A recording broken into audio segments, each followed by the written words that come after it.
MJ reverb society welcome back guys. और एक छोटी सी न्यूज़। मेहमान तो यार घूम ही रहे हैं, मैं उनसे फ़ोन ले ही नहीं सकता और उनको जाना भी है तो ये अच्छी चीज़ लगेगी नहीं। तो अब क्या बताएं, 2 दिन की चांदनी थी जिसमें अच्छे से मैंने वीडियो डाली। देख ही लिया होगा कि फ़ोन मिल गया था तो कितने अच्छे से वीडियो डाल पा रहा था। मैं तो और भी डालता लेकिन क्या करें, अब अपना फ़ोन तो था नहीं। मेरा फ़ोन यार आ जाए जल्दी से, दिसंबर जनवरी ज़्यादा टाइम ना लग जाए यार, क्योंकि कहीं फिर देर में फ़ोन आए तो मैं जॉब करने लग जाऊँ, जॉब की वजह से फिर ऐसा हो जाएगा कि फ़ोन भी आ गया लेकिन जॉब से टाइम ही नहीं मिल रहा, फिर ये सब दिक्कतें ना आए बस, यही चाहता हूँ। तो अपना स्टार्ट करते हैं अपना न्यू एपिसोड। एपिसोड 173 यानी 173। लास्ट एपिसोड में जैसा हमने देखा था, यहाँ पे फेंग युआन, फेंग जीजे प्लस यहाँ पे वू योंग तीनों आपस में एक दूसरे के सामने आ चुके थे। जिसमें जो फेंग जीजे था वो तो भाई फेंग युआन की हेल्प करने हुए आया था। अब ये देख के तो भाई वू योंग की तो वो जल गई कि अरे ये राइटियस पाथ बंदा एक डीमन की हेल्प करने आ गया, ये क्या हो गया। तो ये सीन बड़ा आइकॉनिक को बड़ा मस्त लग रहा था। तो स्टार्ट करते हैं अपना new episode. Let's start. Wu Yong हँसता है, हाँ, हाँ, हाँ, अचानक ज़ोर से वो हँसने लगा, जैसे गुस्से में एकदम गुस्से भरी हँसी थी उसकी। उसे क्लियरली गुस्सा आ रहा था क्योंकि फेंग जूजिया फेंग युआन की हेल्प करना चाहता था। वू यंग कहता है गुड, गुड, तुम दोनों रैंक 7 हो पर फाइट रैंक 8 लेवल की करते हो। आओ दिखाओ तुम्हारी पावर, असली पावर। रैंक 8 गो इमॉर्टल की प्राइड और कॉन्फिडेंस से वू यंग का किलिंग इंटेंट और बढ़ गया था। उसे पूरी गारंटी थी कि वो जीतेगा ही जीतेगा। 1v2 होना मैटर नहीं करता, वो रैंक 8 है, सामने वाले सिर्फ रैंक 7 के हैं, वो भी दोनों। और उनके बीच का डिफरेंस इतना आसान नहीं होता जितना मतलब लग रहा है। ब्रिज बहुत बड़ा था। ऊपर से उनके पास था क्लियर जेड, मतलब वुयोंग के पास clear jade dripping wine tiny bamboo building, जो कि रैंक 8 इमॉर्टल गो हाउस था। Rank 8 Gu immortal plus rank 8 immortal Gu house बराबर डिफीट इम्पॉसिबल बराबर है। बहुत मुश्किल है यार, हरा नहीं सकते, ना के बराबर ही पॉसिबल है। वुयोंग का जो मतलब ये जो सोच थी, ये कोई सिनेरियो नहीं दिखा रहा था, वो एकदम सच में है। ऐसा लग रहा था सबको हरा देगा। उसके अंदर फुल कॉन्फिडेंस था, मतलब उसे ऐसा 100% लगता था कि वो हरा देगा। बैटल फिर से स्टार्ट होती है। एटमॉस्फेयर इंटेंसली बहुत ज़्यादा टेंस हो गया। फेंग जीजे धीरे-धीरे वुयोंग की तरफ बढ़ने लगा और पीछे देखा बिना फेंग युआन को बोले। फेंग जीजे आगे कहता है, आगे बढ़ते हुए, तुमने कभी मेरी जान बचाई थी, आज मैं तुम्हारी बचा रहा हूँ। हमारा हिसाब बराबर। अब तुम निकल जाओ, बच पाओ या नहीं ये सब तुम पे डिपेंड करता है। फेंग युआन चौंक गया। लग रहा था जैसे फेंग जीजे उसके साथ मिलके फाइट नहीं करेगा, वो बस एक तरीके से वुयोंग से सोलो फाइट करेगा। मतलब वो फेंग युआन को कह रहा है कि भाई तू तो निकल जा, तू यहाँ से चला जा, तू भाग जा, मैं अकेले ही इमॉर्टल गू हाउस प्लस वुयोंग दोनों को सँभालूँगा। फेंग युआन कहता है ओके, वो तुरंत ही एक कॉर्नर में पीछे हट गया। और कौन था वो? असली गोल्डन अपॉर्च्युनिटी कैसे वो छोड़ देता फेंग युआन है? कैसे छोड़ेगा? फेंग जीजे को सोलो आते देखकर टियोंग के दिल में हल्की-सी रिस्पेक्ट आ गई। वुयोंग कहता है ठीक है चलो, सेंट्रल कॉन्टिनेंट के फेमस जीनस की असली स्ट्रेंथ देखते हैं। फिर उसने clear jade dripping wind tiny bamboo building को वापस इमॉर्टल प्राइमेसी में स्टोर कर लिया। ये उसका एक तरीके से अल्टीमेट ट्रम्प कार्ड था। बहुत सारे रैंक 8 इमॉर्टल गू हाउस से बना हुआ, मतलब हाउस कह रहा हूँ, गू से बना हुआ, इमॉर्टल गू से बना हुआ। और इमॉर्टल एसेंस जो था उसके अंदर बहुत ज़्यादा इंसेन अमाउंट में यूज़ होता था। चेज़ करते वक़्त काफ़ी देर तक वो एक्टिवेटेड था, जिसकी वजह से बहुत कुछ खत्म हो चुका था इसलिए। अब ये ऐसे डिवाइन स्वॉर्ड जैसा तो जो कब एक्टिवेट होगा वो सिर्फ़ वुयोंग जानता था। मतलब एक तरीके से उसका ट्रम्प कार्ड ही मान लो यार। अपोनेंट के ये जो मतलब ऐसा प्रेशर था उसको भी फ़ील हो रहा था। साथ ही ये वुयोंग की कॉन्फिडेंस थी और प्राइड भी थी कि वो शो कर रहा था कि चलो फेयर फाइट करेंगे, 1v1 करेंगे। मैं इस मतलब इमॉर्टल गो हाउस को अंदर रख लेता हूँ। दोनों तरफ बैटल इंटेंट स्काई हाई हो गया। अचानक वुयोंग के पास तेज़ हवाएँ चलने लग गई, फिर तुरंत ही शांत हो गई। फेंग जीजे और फेंग युआन दोनों सीरियस हो गए। ये वुयोंग का इमॉर्टल किलर मूव का साइन था। मूव इतना फास्ट था कि एक्टिवेशन और ऑरा इतना परफेक्टली हाइड था कि दोनों रैंक 7 को कुछ मतलब सेंस ही नहीं हुआ। फेंग जीते तुरंत ही पीछे हुआ और फिर सेफ डिस्टेंस बनाते हुए रैंक 8 के किलर मूव को सीधा फेस करना पूरा मैडनेस था, स्पेशली जब मूव अननोन हो। तेज हवा धीरे-धीरे सॉफ्ट होने लग गई, फिर घूमते-घूमते 1 सेकंड में बड़े फिगर से ट्रांसफॉर्म हो गई। यानी धीरे-धीरे वो ट्रांसफॉर्म हुई थी बड़े खतरनाक मूव में, और ये वुयंग मूव कर रहा था। और ये जो वुयोंग का मूव था, इतना खतरनाक मूव था कि मतलब कब एक्टिवेट हुआ दोनों को ही नहीं पता चला, ना तो फेंग जीजे को पता चला, ना तो फेंग युआन को। लेकिन फेंग जीजे को इतना एहसास हो गया था कि कुछ तो खतरनाक है, इसलिए थोड़ा-सा पीछे हटा था। और वो जो मूव था उसने पता है क्या करा, उसने एक शेप क्रिएट करा ह्यूमन का। ह्यूमन जैसा शेप पर हाइट एलिफेंट जैसी, मसल्स पत्थर की तरह एकदम उभरे हुए थे। पूरा बॉडी ब्लूइश ब्लैक और मुँह से निकले हुए शार्प फैंग्स, दोनों तरफ से लंबी-लंबी हेवी मॉन्स्टरस आर्म, सीधे पैर तक एकदम लटके हुए।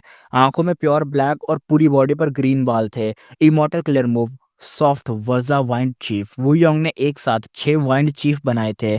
कुछ वाइंड चीफ भयानक विजिंग साउंड निकाल रहे थे, कुछ इतनी तीखी स्क्रीम निकाले थे जो कानों में चुभ रही थी। वो दोनों ग्रुप्स में स्प्लिट हो गए, 3 फेंग जीजे की तरफ और 3 फेंग युआन की तरफ। फेंग जीजे जो वुयोंग से फाइट करना चाहता था, वुयोंग की अपनी प्राइड थी, दोनों को एक साथ हैंडल करेगा वरना तो उसका नाम ही बेकार हो जाएगा ना कि अरे फेंग जीजे से लड़ने के लिए तू अकेला चला गया, इसलिए तो उसने ये सब करा था ताकि फेंग युआन को भी रोके रखे और फेंग जीजे से भी लड़ ले। किलर मूव का फॉर्म देखकर फेंग जीजे की आंखों में लाइट चमकी, पीछे हटने के बजाय उसने long range palm attack fire कर दिए। भाई भैम आवाज आई और एक पाम स्ट्राइक से शार्प रेसोनेंट साउंड निकला। साउंड वेव फैलकर लगातार 6 वाइंड चीफ को हिट कर गई, एक साथ 6 को। जो सॉफ्ट वर्जा वाइंड चीफ पहले फुल मोमेंटम में थे, वो वहीं के वहीं रुक गए, पीछे तक धकेल दिए गए जैसे रेसिस्ट नहीं कर पा रहे हों। फेंगयुआन और वुयोंग दोनों की आंखें एकदम भाई सिकुड़ गई, क्लियर शॉक में थे दोनों, फेंगयुआन और वुयोंग दोनों। रैंक 7 होने के बावजूद फेंग जीजे का इमॉर्टल किलर मूव पावर में बिल्कुल वुयोंग से कम नहीं लग रहा था। फेंगयुआन और वुयोंग दोनों देख सकते थे कि रीजन था फेंग जीजे की बॉडी में साउंड पाथ दाओमा का इनसेन लेवल का एक्यूमुलेशन इतना ज्यादा कि वुयोंग के बराबर था। ये लेवल तक वो कैसे कल्टीवेट हुआ, सवाल तो यही था। फेंगयुआन दूर खड़े फाइट को ऑब्जर्व कर रहा था और अमेज हो गया था। वो रैंक 8 से फाइट करता था, रिवर्स फ्लो प्रोटेक्शन सील की वजह से। फेंगयुआन सिर्फ यही वजह से कर पाता था, वो भी बस इसलिए क्योंकि अटैक को सहता था। पर फेंग जीजे रैंक 8 को फाइट कर रहा है अपने डीप साउंड पाथ फाउंडेशन की वजह से। कंपेयर करें तो फेंगयुआन क्लियरली उससे इन्फीरियर था, बहुत ही नीचे। फेंगयुआन अंदर ही अंदर सोचता है ये कैसे कल्टीवेट हुआ, इतना हैवी फाउंडेशन, इसलिए सेंट्रल कॉन्टिनेंट के 10 ग्रेड सेक्ट से लड़ पाया था, इसलिए वुयोंग से फाइट का कॉन्फिडेंस इतना ज्यादा है। क्या ये असली फाउंडेशन है? क्या ये कोई टेम्पररी मेथड तो नहीं जो थोड़ी देर चलेगा फिर बाद में बंद हो जाए? क्या है ये? सोचते हुए भी उसका मेन फोकस था वुयोंग का इमॉर्टल बैटलफील्ड किलर मूव पर, और वो जो एयर लॉक का किलर मूव है वो भी उससे एनालाइज कर रहा था। उसके इमॉर्टल प्राइमेसी में मौजूद शैडो सेट के गो इमॉर्टल भी फुल पावर में इसी को एनालिसिस कर रहे थे, एयर लॉक को। तभी क्रैक क्रैक आवाज आती है, वाइंड चीफ एकदम ही फेल हो जाते हैं। वुयोंग से एक और किलर मूव एक्टिवेट यहाँ पे कर दिया था। अब उसके हाथ में एक लंबा पतला वाइंड विप था, वो लगातार फेंग जीजे पर आगे बढ़ रहा था। वेव का कोई एंड नहीं था, चाहे तो इंस्टेंटली एकदम से छोटा हो जाए, मतलब उंगली बराबर, और चाहे तो इन्फिनाइट स्ट्रेच हो जाए। हर स्ट्राइक से हवा टूट रही थी, एक क्रिस्पी एक्सप्लोजन जैसे साउंड आ रहा था। फेंग जीजे ने कोई वीकनेस नहीं दिखाई थी। लेफ्ट हैंड से वो सॉफ्ट वर्जस वाइंड चीफ को एकदम पाम स्ट्राइक से रोके जा रहा था, और राइट हैंड से उसने फीस्ट टाइटन किया था और वाइंड विप के जो भी स्ट्राइक उसके तरफ आ रहे थे, कि जब भी वुयोंग मान लो अपना हाथ आगे कर दे तो वो डंडा इतना लंबा हो जाए कि सीधा वुयोंग के ऊपर अटैक कर दे, तो वो दूसरे हाथ से उसको रोक रहा था। लेफ्ट पाम जब एयर को हिट करती तो एक लॉन्ग क्लियर बेल साउंड निकलती। राइट फिस्ट जब वो आगे मारता तो वार ड्रम जैसी साउंड निकलती, और दोनों वुयोंग को रोक रही थी। तभी दोनों हाथों से जो लड़ाई की पावर थी, आपस में एक दूसरे के अटैक जो क्लैश कर रहे थे, पैम डैम एकदम आवाज आई जा रही थी। फेंग जीजे एक पल के लिए तो वुयोंग के साथ बिल्कुल बराबरी से टकरा गया था। फेंग युआन भी ये चीज को देख के स्टंट रह गया। रीजन यहाँ पे सिंपल था, फेंग जीजे के पास उतने ही दांव थे जितने रैंक 8 गो इमॉर्टल वुयोंग के पास होते हैं। ये बंदा आखिर कल्टीवेट कैसे कर रहा था, ये ही सवाल था। ये तो गू वर्ल्ड इमॉर्टल का सबसे कॉमन सेंस वाले से बिल्कुल उल्टा था, यानी जो कॉमन सेंस होता है कि इतना हो ही नहीं सकता।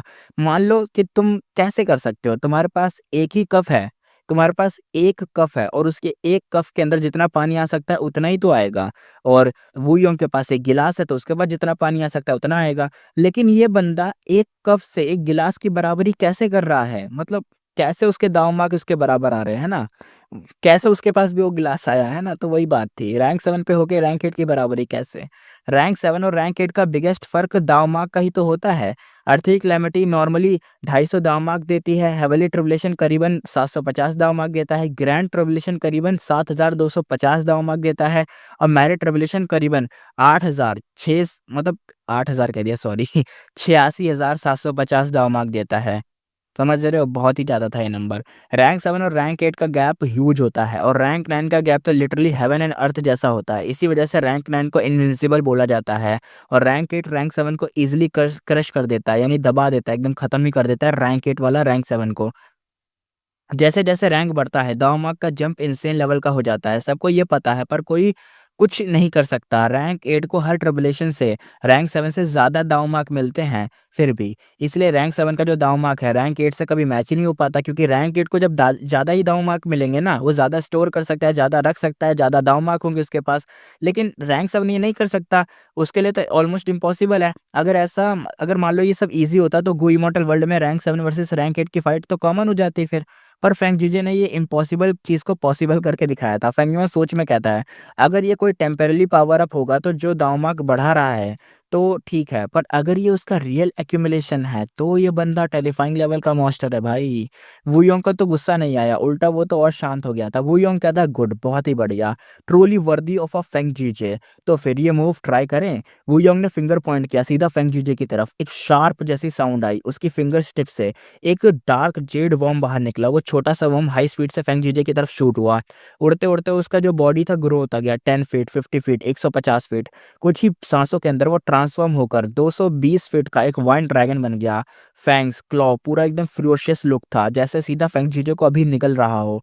ये था वू योंग का special immortal killer move, finger vine dragon. Feng जीजे की आँखें हल्की-सी कॉन्ट्रैक्ट हुईं। वो तुरंत ही पीछे रिट्रीट हुआ। फिंगर वाइन ड्रैगन बहुत ही पावरफुल था। वो डायरेक्ट फेस नहीं कर सकता था, डिस्टेंस क्रिएट करके लॉन्ग रेंज से ही आंसर दे सकता था। रीज़न सिंपल था, वू योंग का killer move rank 8 immortal group, मतलब एक तरीके से इमॉर्टल गू से आता है, उसके ऊपर बेस्ड है। और फेंग जीजे के पास दाव मार्क रैंक 8 के बराबर थे, पर उसके पास रैंक 8 इमॉर्टल गू तो नहीं है ना, इसलिए वू योंग का रैंक 8 किलर मूव ओवरपावरिंग था।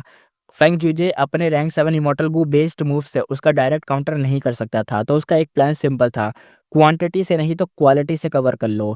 रिट्रीट होते-होते फेंग जीजे ने नॉनस्टॉप पंचेस, पाम स्ट्राइक भेजने शुरू करे, जो रैंक 7 के किलर मूव थे। हर हिट से फिंगर ड्रैगन जो था वो वीक होता गया, और फाइनली जब तक उसके पास आया तब तक भाई इतना वीक हो गया कि डेसिपेट होके गायब ही हो गया। बट ये सब करते हुए फेंग जीजे पर एक हैवी लोड पड़ रहा था। उसका rank 7 red date immortal essence crazy speed से खत्म हो रहा था। उधर वुयोंग के पास रैंक 8 लेवल का वाइट लिटिच इमॉर्टल एसेंस था। इस पॉइंट पर फेंग जीजे क्लियरली पीछे रह जाता है। रैंक 8 गो इमॉर्टल सिर्फ दाव मार्क में ही नहीं, हर एस्पेक्ट में क्वालिटिवली स्ट्रॉन्गर होते हैं। इमॉर्टल एसेंस उसमें सिर्फ एक फैक्टर है, एक फैक्टर, क्योंकि देखो उसके पास लिटिच नाम का एक इमॉर्टल एसेंस है जो कि बहुत पावरफुल है। सिर्फ एक फिंगर वाइन ड्रैगन से ही वू योंग ने पूरी एक तरीके से स्टेलमेट तोड़ दी थी। वो जो बराबरी थी उसको तोड़ दिया था और डायरेक्ट फेंग जीजे को सप्रेस कर दिया था। फेंग जीजे अंदर ही अंदर कहता है, ये किलर मूव डेंजरस है, इसके अंदर वायलेंट स्ट्रेंथ छुपी हुई है, वो भी फील हो रही है, इसको पास आने नहीं देना चाहिए। उसकी प्रिपरेशन से ये, मतलब जो उसने सोच रखा था, उसके ओपिनियन से बिल्कुल एक्सेप्शनल थी ये, और वो सही भी था। Wu Yong actually finger vine dragon के ऊपर एक और मूव एक तरीके से बैठा के रखा था, जिसका नाम था क्योटिक शूटिंग ब्लेड्स। जैसे ही वो एक्टिवेट होता, विन ये जो फिंगर वाइन ड्रैगन था मतलब सेल्फ डिटोनेट होके फट जाता, और काउंटलेस जेड वाइंड ब्लेड्स एकदम बन जाते, और जो एक बार हर डायरेक्शन में शूट हो जाते, और पर्पल ब्लड रिवर फॉर्मेशन में इसकी पावर लोगों ने ऑलरेडी देख रखी थी। लोगों ने क्या, ताई मियाशिन और वो, मतलब ताई क्लैन का जो बंदा था और ची क्लैन का जो बंदा था, उन दोनों ने देख रखी थी। फेंग जीजे ने पहली बार फिंगर वन ड्रैगन देखा, पर बैटल एक्सपीरियंस हैवी था। उसने एक तरीके से वू योंग को फॉलो अप डेंजर समझ लिया था कि इसने कुछ तो प्लान बना रखा होगा, तभी तो ड्रैगन भेज रहा है। और इससे वो एक तरीके से बच तो गया, पर सिचुएशन और पैसिव हो गई थी। वो सिर्फ पीछे हट रहा था, और लॉन्ग रेंज से ही वो बचने की कोशिश कर रहा था। जो लॉन्ग रेंज अटैक था उनसे और पीछे हट के उस लॉन्ग रेंज अटैक को दूर से ही खत्म करने की कोशिश कर रहा था। कॉम्बैट तो अभी पॉसिबल नहीं था, और ये रोटेटिंग पेस वो यंग को परफेक्ट टाइम दे रहा था कि वो एक नया इमॉर्टल किलर मूव प्रिपेयर करे। ये बहुत ही रिस्की था, फेंग जीजे को भी पता था, पर प्रॉब्लम ये थी कि फिंगर वाइन ड्रैगन बहुत फास्ट था, प्रेशर एक तरीके से इंसेन था, और ऊपर से sixth soft versa wine chief भी एक तरीके से डिस्टर्ब कर रहे थे बीच में। इसलिए फेंग जीजे वू योंग को इंटरप्ट बिल्कुल नहीं कर पा रहा था। फेंग जीजे इरिटेटेड हो गया, वो कहता है ये तो ट्रबलसम हो रहा है। इस रेड पर सिचुएशन क्लियरली उसके फेवर में नहीं जा रही थी, और अगर वू योंग एक और इमॉर्टल किलर मूव फायर कर देता तो फेंग जीजे की हालत और खराब हो जाती और बुरी हो जाती। लेकिन इसी मोमेंट पे एक फिगर सडनली बैटलफील्ड में जंप कर गया, बूम आवाज आई। फिंगर वाइन ड्रैगन सीधा उसकी बॉडी से टकरा गया, और तुरंत ही रिवर्स फ्लो प्रोटेक्शन सील ने उसको रिफ्लेक्ट कर दिया। जो ड्रैगन अब तक फेंग जीजे को टॉर्चर कर रहा था, वो सीधा वापस वू योंग की तरफ ही हो गया। नया किलर मूव प्रिपेयर कर रहे वू योंग का एक्सप्रेशन तुरंत ही डार्क हो गया। वू योंग कहता है, अरे भाई ये क्या। फेंग जूजे इस बार फेंग युआन को देखकर शॉक्ड हो गया था। फेंग जूजे कहता है, reverse flow protection seal, dam, ये तो सीरियसली इंसेन है। अब फेंगयुआन भी बैटल में जंप कर गया था। रिवर्स फ्लो प्रोटेक्शन सील का इफेक्ट तुरंत दिख गया था। फिंगर वन ड्रैगन रिफ्लेक्ट होकर सीधा वुयोंग की तरफ ही लौट आया, लेकिन इसी पल वुयोंग ने एक सॉलिड शाउट करके चिल्लाया और पूरा जो ऑरा था एक्सप्लोड हो गया। जो इमॉर्टल किलर मूव वो इतनी देर से प्रिपेयर कर रहा था फाइनली एक्टिवेट हो गया। यिन वाइंड घोस्ट शेकल हैंड, और वुयोंग ने अपना राइट आर्म आगे बढ़ाया और जैसे ही वो फिंगर वन ड्रैगन को पकड़ने जा रहा था और फिर बिना किसी वार्निंग के एक enormous ghost hand finger one dragon के ऊपर से वेटरलाइज हो गया, यानी एकदम से आ गया, हैंड आया। ये घोस्ट हैंड पूरा एकदम यिन वाइंड से बना हुआ था। पिच ब्लैक मॉन्स्टर साइज था, क्लॉज इतने लंबे थे कि शार्प, और 5 बड़े सिकलेस एक साथ थे। जब ये नीचे गिरा तो सीन एकदम अलग ही था, जैसे ऐसा लग रहा है किसी इमॉर्टल का हाथ आया और इतना खतरनाक पावर था। फिंगर वन ड्रैगन ने एक पेनफुल क्राई निकाली और स्ट्रगल किया, पर वो सिर्फ कुछ ही सांसों के अंदर घोस्ट हैंड के द्वारा तोड़ फोड़ मरोड़ दिया गया और पूरी तरह से ये जो गट्स ऑफ वाइंड में टूट कर डेसिपेट होकर खत्म, वेपोरेट ही हो गया, धुआं ही बन गया। फेंगजी के जो फेंगजी था उसका एक्सप्रेशन ही खराब हो गया ये देखकर, इतना खतरनाक है जो घोस्ट वाइंड हैंड था। Finger wind dragon rank 8 killer move था, डाउट ही नहीं था, लेकिन यिंग वाइंड घोस्ट शक्ल हैंड उससे भी ज्यादा टेरिफाइंगली पावरफुल लग रहा था। अगर ये हैंड डायरेक्ट फेंग जीजू को पकड़ लेता तो जो अंजाम होते इमेजिन करना भी मुश्किल होता। सच में अगर फेंग युआ ने क्रिटिकल मोमेंट पर इंटरफेयर नहीं किया होता तो फेंग जीजू को एक साथ दो चीजें झेलनी पड़ती। फिंगर वाइंड हैंड का चेस प्लस यिन वाइंड घोस्ट शक्ल हैंड का ग्रैब, फेंग यूजे की सिचुएशन एकदम बॉर्डर लाइन होपलेस हो जाती। उधर वुयोंग का फेस भी उतना ही डार्क हो गया था। वो इतने टाइम से यिन घोस्ट शक्ल हैंड चार्ज कर रहा था, प्लान यही था कि इससे फेंग यूजे को फिनिश करे, पर फेंग युआन बीच में आ गया और उसने टारगेट को चेंज करना पड़ गया। किलर मूव पूरा वेस्ट हो गया था। और सबसे बुरा पार्ट, यिन वाइंड घोस्ट शक्ल हैंड के एक के बाद एक और ट्रांसफॉर्मेशन होता है, यिन वाइंड रोब, जो स्पेशली गुई मॉडल को कैप्चर करता है। एक्चुअली वुयोंग का मेन ऑब्जेक्टिव फेंग जीजे को अलाइव पकड़ना था, जिंदा पकड़ना, मारना नहीं था। अगर ये हो जाता तो बेनिफिट ह्यूज होते। पहला, प्रेस्टीज बूस्ट मिलता, सेंट्रल क्वांटिटी के मॉन्स्टर लेवल जीनस को जिंदा पकड़ना। साउथर्न वाटर के राइटेस्ट पाथ में वुयोंग की फेम भाई ब्लो अप हो जाती है, एकदम नाम फैल जाता भाई का। दूसरा, पॉलिटिकल सेफ्टी, मार तो नहीं सकते, किल नहीं करने मतलब किल ना करने का मतलब सेंट्रल कॉन्टिनेंट और हेवनली कोर्ट से डायरेक्ट क्लैश अवॉइड होता है, यानी वो लोग भी इसके मामले में उंगली नहीं करते और अपना ये वुयोंग भी सेफ रहता। तीसरा, बार्गेनिंग चिप, फेंग जीजे को रखकर स्पिरिट एफिनिटी हाउस और इवन हेवनली कोर्ट को ब्लैकमेल कर सकता था। अगर हेवनली कोर्ट थोड़ा भी कॉम्प्रोमाइज करके सुपर गो फॉर्मेशन से लिए गए इमोर्टल गो का कुछ पोर्शन दे देता तो वुयोंग की प्रेस्टीज साउथर्न बॉर्डर के गो इमोर्टल वर्ल्ड में स्काई हाई हो जाती। अब वो क्लैन इजिली राइटेस्ट पाथ का नंबर 1 फोर्स बन जाता। वैसे तो अभी भी फोर्स है, लेकिन एक तरीके से ब्लैकमेल भी तो कर रहा है ना हेवनली कोर्ट, तो उससे बच जाता।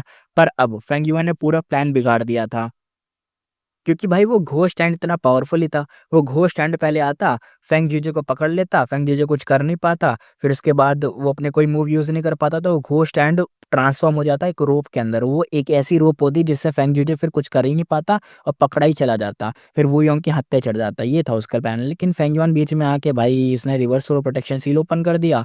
जो ड्रैगन से पहले फेंग जीजे लड़ रहा था उस ड्रैगन को उसने वापस उसकी तरफ ही भेज दिया। और जब ड्रैगन अपना ही अटैक अपने ऊपर ही वुयोंग के ऊपर आ रहा था तो उसने भाई अपना जो इतना बढ़िया मूव प्रिपेयर कर रहा था वो घोस्ट स्टैंड वाला, अरे वो यूजलेस हो गया, वेस्ट हो गया। अब क्या करें, आगे देखते हैं। वो यंग अपनी सोच में कहता है, दीज टू गाइस, अगर मैं normal rank 7 killer move use करूं तो भाई फेंग जुजे इजिली टैंक करेगा और रिवर्स काउंटर भी कर सकता है फेंग युआन। और अगर रैंक 8 किलर मूव यूज करूं तो मैं उसको सप्रेस तो कर दूंगा, पर फेंग युआन का रिवर्स फ्लो प्रोटेक्शन सील बीच में आएगा। अगर मूव रिफ्लेक्ट हो गया तो लॉस तो मेरा ही हो जाएगा। इस सिचुएशन पे वुयोंग की जो आई लाइट्स थी ट्विच हो गई। ये बहुत ही मैसेज था, वो क्लियरली एक ट्रबल्ड फील कर रहा था। अगर सिर्फ फेंग युआन होता तो वुयोंग उसको एक पंचिंग बैग की तरह ट्रीट करता रहता, मारता रहता जब तक उसका रिवर्स प्रो प्रोटेक्शन सील का जो पानी है वो खत्म नहीं होता, क्योंकि पानी खत्म, सील खत्म, वही बात हो जाती। तो पंचिंग बैग बन जाता फेंग युआन। लेकिन अगर सिर्फ यहाँ पे फेंग जीजे होता तो फोर्सफुली से सप्रेस कर देता, लेकिन यार ये दोनों हैं, दोनों मिलकर प्रॉब्लम बन गए थे। वू योंग ने एवोलेट किया, कहा शॉर्ट टाइम में reverse flow protection seal break करना मुश्किल है, ये पहली बार देख रहा हूँ और मैं विजडम पाथ का एक्सपर्ट भी नहीं। शायद हेवनली कोर्ट या लॉन्गेविटी हेवन ने ऑलरेडी इसके काउंटर डेवलप किए हों, पर अभी के लिए एक ही रास्ता है, अटैक्स को कंटिन्यू रखो, उन्हें ओवरवेलम करो और फिर किल या कैप्चर का ओपनिंग मिलते ही स्ट्राइक कर दो। अगर बैटलफील्ड ओपन नहीं देता तो वू योंग खुद ही क्रिएट करेगा। ये डिसाइड करते ही उसने अपनी प्रेजेंस को सप्रेस कर दिया और फेंग युआन और फेंग जीजे की नज़रों में कंप्लीट कंप्लीटली गायब हो गया। फेंग युआन कहता है वो गायब हो गया, कहाँ गया? उसने फेंग जीजे की तरफ देखा। उसे खुद के इन्वेस्टिगेट मेथड यूज़लेस लगते थे। बैटलफ़ील्ड के अंदर वू यंग को ट्रेस करना पॉसिबल ही नहीं था। फेंग जीजे कहता है लगता है बैटलफ़ील्ड को हाइड होने के लिए यूज़ कर रहा है। वो सिर्फ़ वैग्यू फ्लक्चुएशन सेंसस कर पा रहा है। और तभी पूरा बैटलफ़ील्ड एकदम से शिफ्ट हो गया। वूश-वूश आवाज़ आई। कहीं से फ़ियर्स वाइंड एकदम फैलने लग गई, जैसे हवाएँ बैटलफ़ील्ड में फ़ॉर्मलेस पैंथम बना रही हों। फिर उन वाइंड्स में एक वाइंड ब्लेड्स फ़ॉर्म होने लग गए। हर wind blade rank 8 killer move level का पियर्सिंग पावर रखता था और तेज़ी से फेंगयुआन और फेंगजीजी की तरफ चार्ज कर रहा था। फेंगयुआन कहता है गुड। वो शॉक नहीं हुआ, खुश हो गया। रोप फ्लटर करते हुए सीधा आगे डॉज कर गया और वाइंड ब्लेड स्मार्टली उसके अराउंड कर्व हो गए। टारगेट चेंज करके फेंगजूजे की तरफ आए। क्लियर था कि वू यंग पहले फेंगजूजे को खत्म करना चाहता था। ये चॉइस परफेक्ट थी। सिर्फ फेंगजूजे ही एक्चुअल काउंटर अटैक कर सकता था। अगर वो मर गया तो कैप्चर हो गया तो फेंगयुआन के पास सिर्फ रिवर्स फ्लो प्रोटेक्शन सील ही बचेगा, जो अटैक को रिफ्लेक्ट करेगा। कब तक प्रोटेक्ट कर सकता है? ज़्यादा टाइम तक नहीं कर पाएगा। फेंग जीजे ने वाइंड ब्लेड देखकर ब्राइट स्माइल की। फेंग जीजे कहता है इंटरेस्टिंग, मुझे तो ये लोग ईज़ी टारगेट समझ रहे हैं। टोन उसका थोड़ा-सा गुस्से में हो गया, मूड खराब हो गया, बल्कि क्यूरियोसिटी और थोड़ी-सी एक्साइटमेंट भी बढ़ गई। गुस्सा शांत करा भाई ने, क्यूरियोसिटी और एक्साइटमेंट बढ़ा ली। फेंग जीजे ने ऐसा फीलिंग पहले कभी एक्सपीरियंस ही नहीं किया था। उसने पंचेस और पाम स्ट्राइक थ्रो करके वाइंड ब्लेड को तोड़ दिया, पर तोड़ते ही वो ब्लेड फियर्स वाइंड में बदलकर बैटलफील्ड में ही घूमने लग गए। फिर दोबारा से आपस में जमा होकर एक न्यू वाइंड ब्लेड में बदल गए और इस बार वाइंड ब्लेड की क्वांटिटी और स्पीड दोनों ही बढ़ गई थी। फेंग जुजे ने उन ब्लेड को छू तक नहीं सकता था, इसलिए वो जितनी जल्दी हो सके डिस्ट्रॉय कर रहा था। फिर भी सिचुएशन उसे पैसिव स्टेट में ही धकेल रही थी। फेंग युआन तुरंत ही आगे बढ़कर हेल्प करने आया। इस बार वो फेंग जीजे के बिल्कुल साथ-साथ रह रहा था। कई वायलेंट ब्लेड्स फेंग युआन से भी टकरा रहे थे, लेकिन वो रिफ्लेक्ट हो जा रहे थे। लेकिन रिफ्लेक्शन सीधा वू यंग को हिट नहीं कर रहा था, उसके बैटलफील्ड के खिलाफ जा रहा था, यानी बैटलफील्ड पर ही इधर से उधर घूम रहा था। रीज़न सिंपल था, वू यंग डायरेक्ट अटैकर नहीं था, वो बैटलफील्ड किलर मूव को मैनिपुलेट करके अटैक को जनरेट कर रहा था और बैटलफील्ड से अटैक आ रहे थे, वू यंग से नहीं। इसलिए जो रिवर्स फ्लो प्रोटेक्शन सील था, उसको पता ही नहीं था कि वू यंग कहाँ है। उसे ये लग रहा था बैटलफील्ड से रिफ्लेक्ट हो रहे तो बैटलफील्ड की तरफ ही भेजो। Reverse flow protection seal attacker को टारगेट करता, इस चेस में बैटलफील्ड ही अटैकर बन गया। कॉर्नर में छुपे वू यंग ने सब देखा और अंदर ही अंदर थोड़ा-सा खुश हुआ और बैटलफील्ड के मूव में और पावर इंजेक्ट कर दी। फेंगयुआन कंटिन्यूअस डिफेंस में फँस गया था, उसके फोरहेड पर भी पसीने आने लग गए थे। फेंग जीजी की सिचुएशन फेंगयुआन के कवर अप से काफ़ी इंप्रूव हो गई थी। उसने 1 सेकंड सोचा, फिर वॉइस ट्रांसमिशन भेजा। फेंग जीजी कहता है, मेरी प्रोटेक्शन करो, मैं एक मूव प्रिपेयर कर रहा हूँ इस बैटलफील्ड को तोड़ने के लिए। फेंगयुआन थोड़ी देर के लिए चौंक गया, फिर इंस्टेंटली एग्री भी कर गया। पहले उसने एनालाइज़ कर लिया था कि बैटलफील्ड किलर मूव ब्रेव करना टफ होगा। उसके ओन पावर और अटेनमेंट लेवल से कोई इम्पैक्ट डालना बहुत ही मुश्किल था, यानी बैटलफील्ड को तोड़ना वो भी फेंगयुआन की हेल्प से तो बहुत मुश्किल था। बेस्ट प्लान ये था कि वो एयरलॉक डेसिपेट होने का वेट करे, फिर ओमनी डायरेक्शनल ट्रैवल से बाइनिमिंग और बाकी सबको ले जाके एस्केप कर ले। इसलिए उसको मिनिमम टाइम तो बाय करना ही था। अगर फेंग जीजे को अकेला छोड़ देता तो वो यंग जल्दी ही उसको ओवरपावर करके या तो नॉकआउट कर देता या तो कैप्चर, और फिर वो सीधा फेंगयुआन को ही क्रश करता। फेंग जीजे की बैटल स्ट्रेंथ रैंक 8 लेवल की थी, पर कल्टीवेशन सिर्फ रैंक 7 का ही था। इसलिए फेंगयुआन का इंटरफेयर करना इंपॉर्टेंट था। फेंग जीजे ने किलर मूव प्रिपेयर करना शुरू करा। इस बार उसने बिल्कुल असिस्ट नहीं करा। पूरे डिफेंस फेंगयुआन को ही दे दिया। पूरा फेंगयुआन ही उसको डिफेंस कर रहा था और ये ट्रस्ट देखकर फेंगयुआन थोड़ा-सा अनकंफर्टेबल फील कर रहा था। अपोजिट साइड पर वू यंग ने सीधा और बैटलफील्ड कलर मूव एक फेज़ में शिफ्ट कर दिया। वाइंड ब्लेड कुछ नहीं कर पा रहे थे और फिर बैटलफील्ड में क्रैकलिंग थंडर गूंजने लग गए। ये थंडर नॉर्मल एक्सप्लोसिव रंबल जैसे नहीं थे, ये ब्राइट और शार्प थे, जैसे किसी पुराने बैम्बू फ्लूट से कोई एक खतरनाक वाली साउंड से रिलीज़ कर रहे हो। कुछ ही साँस के बाद क्लियर जेड लाइटनिंग बैटलफील्ड में कुछ फ्लैश होता है और नीचे गिरा। फेंग जीजे कहता है केयरफुल, ये क्लियर जेड लाइटनिंग है। Clear Z lightning blue blue shine कर रहा था, इतना डार्ज़लिंग कि फेंगयुआन की आँखें भी बंद हो रही थीं। फिर उसने तुरंत ही अपनी ट्रांसफॉर्मेशन मेथड यूज़ की, सिर्फ़ आइस को ड्रैगन आइस में कन्वर्ट कर दिया, तब जाके वो लाइटनिंग की ग्लेयर को रेसिस्ट कर पा रहा था। वो फुल कंसंट्रेशन से रिवर्स फ्लो प्रोटेक्शन सील को मेंटेन कर रहा था, इसलिए एशियन स्वॉर्ड ड्रैगन ट्रांसफॉर्मेशन नहीं कर पा रहा था, पर आइस ट्रांसफॉर्म करना मैनेजेबल था। क्लियर जेड लाइटनिंग नीचे आया, फेंगयुआन से सीधा हिट हुआ। लाइटनिंग उसकी बॉडी से टकराते ही रिफ्लेक्ट हो गया और बैटलफील्ड के अंदर हैवी डिस्ट्रक्शन मचा दी उस लाइटनिंग ने, क्योंकि वो बैटलफील्ड में ही तो आसपास जाएगी ना लाइटनिंग, तो इधर से उधर रिफ्लेक्ट हो गई। आसपास भाई तबाही मच गई आसमान में ही, क्या बोले। और कुछ लाइटनिंग फेंग जीजे की साइड भी शूट हुई थी, पर जैसे उसके पास आया पूरी तरह से गायब हो गया। फेंग जीजे किलर मूव प्रिपेयर कर रहा था, पर इसका मतलब ये नहीं था कि वो फेंगयुआन के ऊपर पूरा डिपेंड था। उसने अपनी साइड से डिफेंसिव लेयर भी सेट की हुई थी। ये देखकर फेंगयुआन को रिलीफ मिला। अब वो ज़्यादा कामली डिफेंड कर सकता था और ज़रूरत पड़ने पर मतलब काउंटर भी कर सकता था। लाइटनिंग फ़ेल होते ही वू यंग ने बैटलफ़ील्ड को फिर से शिफ्ट कर दिया। लाइटनिंग गायब हुआ, स्ट्रॉन्ग वाइंड्स एकदम से सॉफ्ट हो गए और beautiful green water pearl drops में चेंज हो गई, जो थिन एक तरीके से ड्रिज़िंग फ़ोन में गिरने लग गई। फेंग जीजे वार्निंग देते हुए कहता है, बी केयरफुल, ये क्लियर जेड ड्रिपिंग वाइंड है। Clear jade dripping wind Feng yuan पे लगी तो तुरंत ही रिफ्लेक्ट हो गई, वो बिल्कुल सेफ था। पर फेंग जीजे के लिए सिचुएशन स्मूथ नहीं थी और ये ड्रिल्स उसके पास आते ही मोस्टली डिसअपीयर हो जाती, पर कुछ ड्रॉप्स उसकी बॉडी पर गिर जाते। उसकी बॉडी पर मल्टीपल डिफेंस लेयर एक्टिव थे। ड्रॉप गिरते ही टिंग-टिंग जैसी क्लियर साउंड आ रही थी और धीरे-धीरे उसका पूरा बॉडी ह्यूमन म्यूज़िकल इंस्ट्रूमेंट जैसा रिंग करने लग गया था। मेलोडियस एको हो रही थी और काफ़ी दिलचस्प और डेंजरस थी। इसी मोमेंट पर वो यंग बहुत तेज़ से हँसता है और खुद को रिवील करता है, क्योंकि उसे लग रहा था कि विक्ट्री उसके हाथ में आ गई है। वो यंग कहता है, इस मूव का एक और वेरिएशन है, प्रोफाउंड इमॉर्टल साउंड। फेंग जीजे, तुम साउंड पाथ कल्टीवेट करते हो, चलो ज़रा बताओ इसका रिव्यू क्या देते हो? उसके बोलते ही बैटलफील्ड में लो वाइंड एकदम कुछ गुनगुनाने लग गया। वाइंड का साउंड सॉफ्ट और क्लियर और सीधा फेंग युआन के माइंड पर स्ट्राइक कर रहा था। एक इंस्टेंट में फेंग युआन का रोब शेक हुआ और एक तरीके से धीरे-धीरे गिरने लग गया। फेंग युआन अंदर ही अंदर कहता है, not good. Profound immortal sound in चारों में से सबसे पावरफुल ऑफेंसिव मूव है। मेरे पास रिवर्स फ्लो प्रोटेक्शन सील है, पर वो सिर्फ मुझे ही प्रोटेक्ट कर सकता है। फेंग जीजू को कैसे बचाऊँ? 4 क्लियर ट्रांसफॉर्मिंग वाइंड, ये रैंक 8 वू क्लैन का इंसेक्टर का मास्टरपीस बैटलफील्ड मूव था। जनरेशन से पास होता हुआ आया है उनके पास। इसके 4 वर्ज़न्स थे, clear wind blades, clear Z lightning, clear jade dripping wind, profound immortal sound. ये वू क्लैन का supreme Trump card killer move था, जिसमें ऐसी माइट थी कि इसने साउथर्न बॉर्डर में वू क्लैन को सालों तक टॉप डोमिनेंस मेंटेन करने में मदद की थी।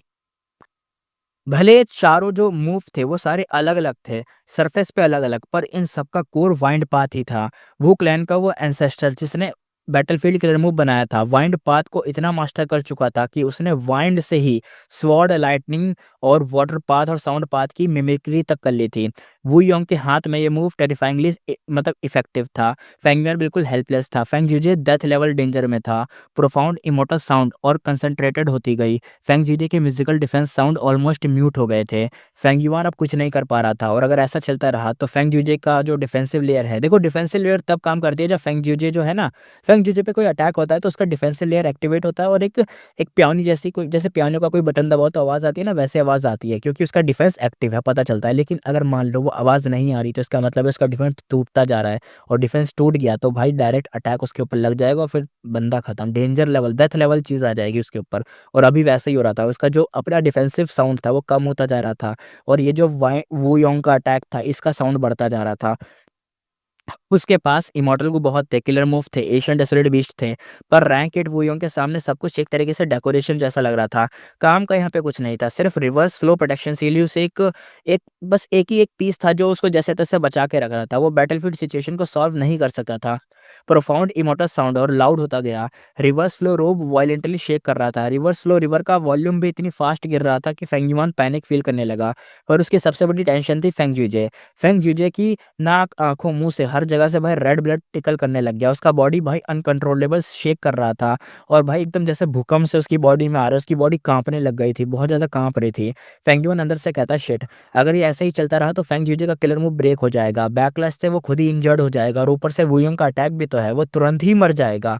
कुछ भी हो सकता है, तुरंत भी मर सकता है। फेंग युआन ने ये सब परफेक्टली समझ लिया था, पर वो कुछ नहीं कर सका था। उसको फेंग जुजे की पर्सनल सेफ्टी की फ़िक्र नहीं थी, पर अगर फेंग जुजे मर गया तो अगला टारगेट फेंग युआन ही होता। और इवन अगर बाद में एयरलॉक डिसिपेट भी हो जाए तो वुयोंग के सामने एस्केप का चांस ही नहीं था ना। सिचुएशन ऑलमोस्ट वुयोंग के फेवर से टिल्ट हो चुकी थी, यानी वुयोंग की साइड ही हो गई थी। लेकिन तभी फेंग जीजे ने हल्की सी सांस छोड़ी, उसका बॉडी रिलैक्स हो गया और फिर एक यूनिक ऑरा उसकी बॉडी से राइज हुआ। फेंग जीजे ने मतलब धीरे से अपना मुंह खोला और सॉफ्ट वीक वॉइस में गाना शुरू कर दिया। पिच हाई नहीं थी, सॉफ्ट थी, लो थी, पर इतनी क्लियर थी कि फेंग युआन और वुयोंग दोनों सुन सकते थे। गाना धीरे धीरे ना थोड़ा सा लाउड हुआ, लाइक कोई रात में ना स्लो तरीके से आराम से गा रहा हो और हल्की सी नींद में कुछ बात कर रहा हो। और जैसे-जैसे ये टोन बैटलफील्ड में गूंजी, वू योंग के दिल में एक अचानक से इमोशन सर्ज हुआ। उसके फेस पर इंस्टेंटली थोड़ा बहुत चेंजेस आने लग गए। उसने multiple layer of powerful immortal defence लगा रखे थे, पर सॉन्ग ने उस सबको बायपास कर दिया था। डिफेंस एक तरीके से ऐसा लग रहा था कि एग्जिस्ट ही नहीं करता, कोई डिफेंस नाम की चीज़ ही नहीं है। सॉन्ग डायरेक्टली उसको लग रहा था। फेंग युआन का एक्सप्रेशन शिफ्ट हो गया था उसको कोई इमोशन फ़ील नहीं हुआ, पर रिवर्स फ्लो रोप के जो सरफेस पर इंटेंस रिपल थे, वो और ज़्यादा बढ़ने लग गए। ऐसा लग गया कि जो रिवर्स फ्लो प्रोटेक्शन सील है, उसके ऊपर हो रही हो। ये इफ़ेक्ट प्रोफाउंड इमोर्टल साउंड से भी ज़्यादा डेंजरस था। फेंगियोन शॉक में कहता है, इनक्रेडिबल! ये साउंड पाथ किलर मूव कितना स्ट्रॉन्ग है।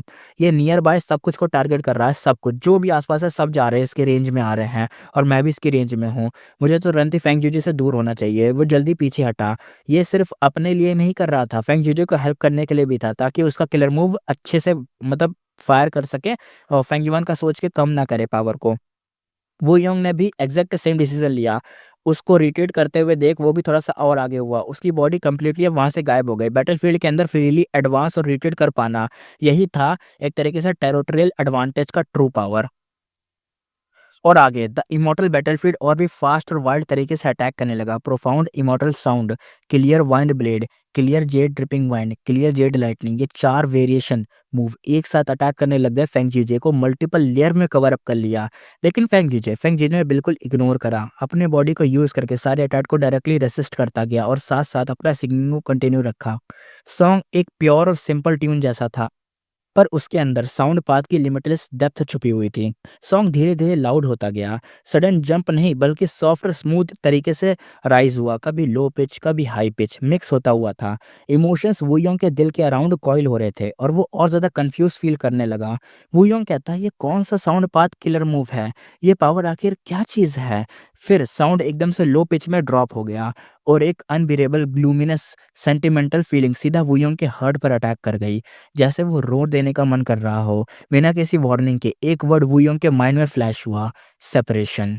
सेपरेशन का पेन, सेपरेशन की सैडनेस, सेपरेशन का अंधेरा और सेपरेशन का वो रिलेंट सा फील।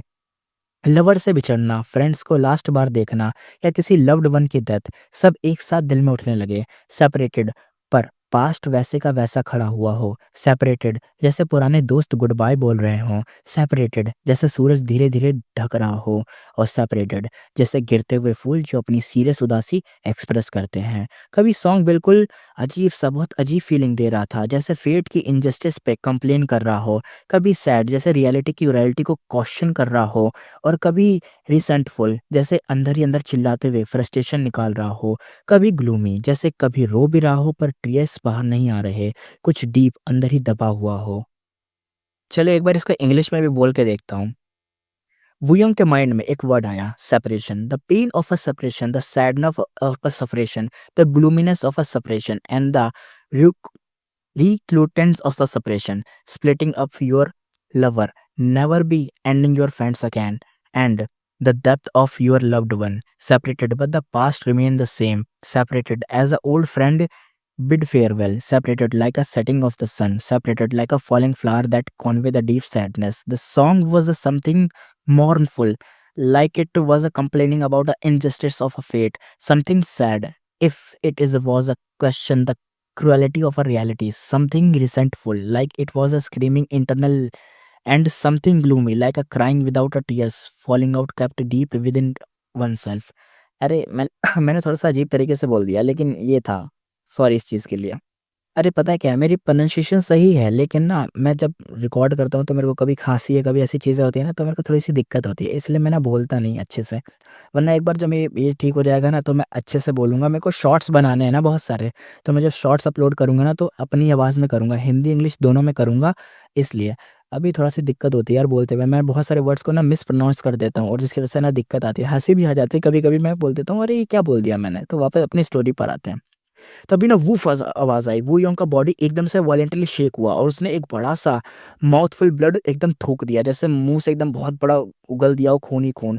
उसके फेस पर प्योर शॉक वाला लुक था क्योंकि उसने फ़ील किया कि इमॉर्टल बैटलफील्ड के remove 4 clear transforming wind slowly disintegrate हो रहा है, यानी खत्म हो रहा है, बिल्कुल टूट रहा है। और सबसे वियर्ड बात, बैटलफील्ड के रिमूव बनाने वाले कोई भी गू-वॉर्म डिस्ट्रॉय नहीं हुए। मॉर्टल गू भी सब एकदम ठीक-ठाक थे।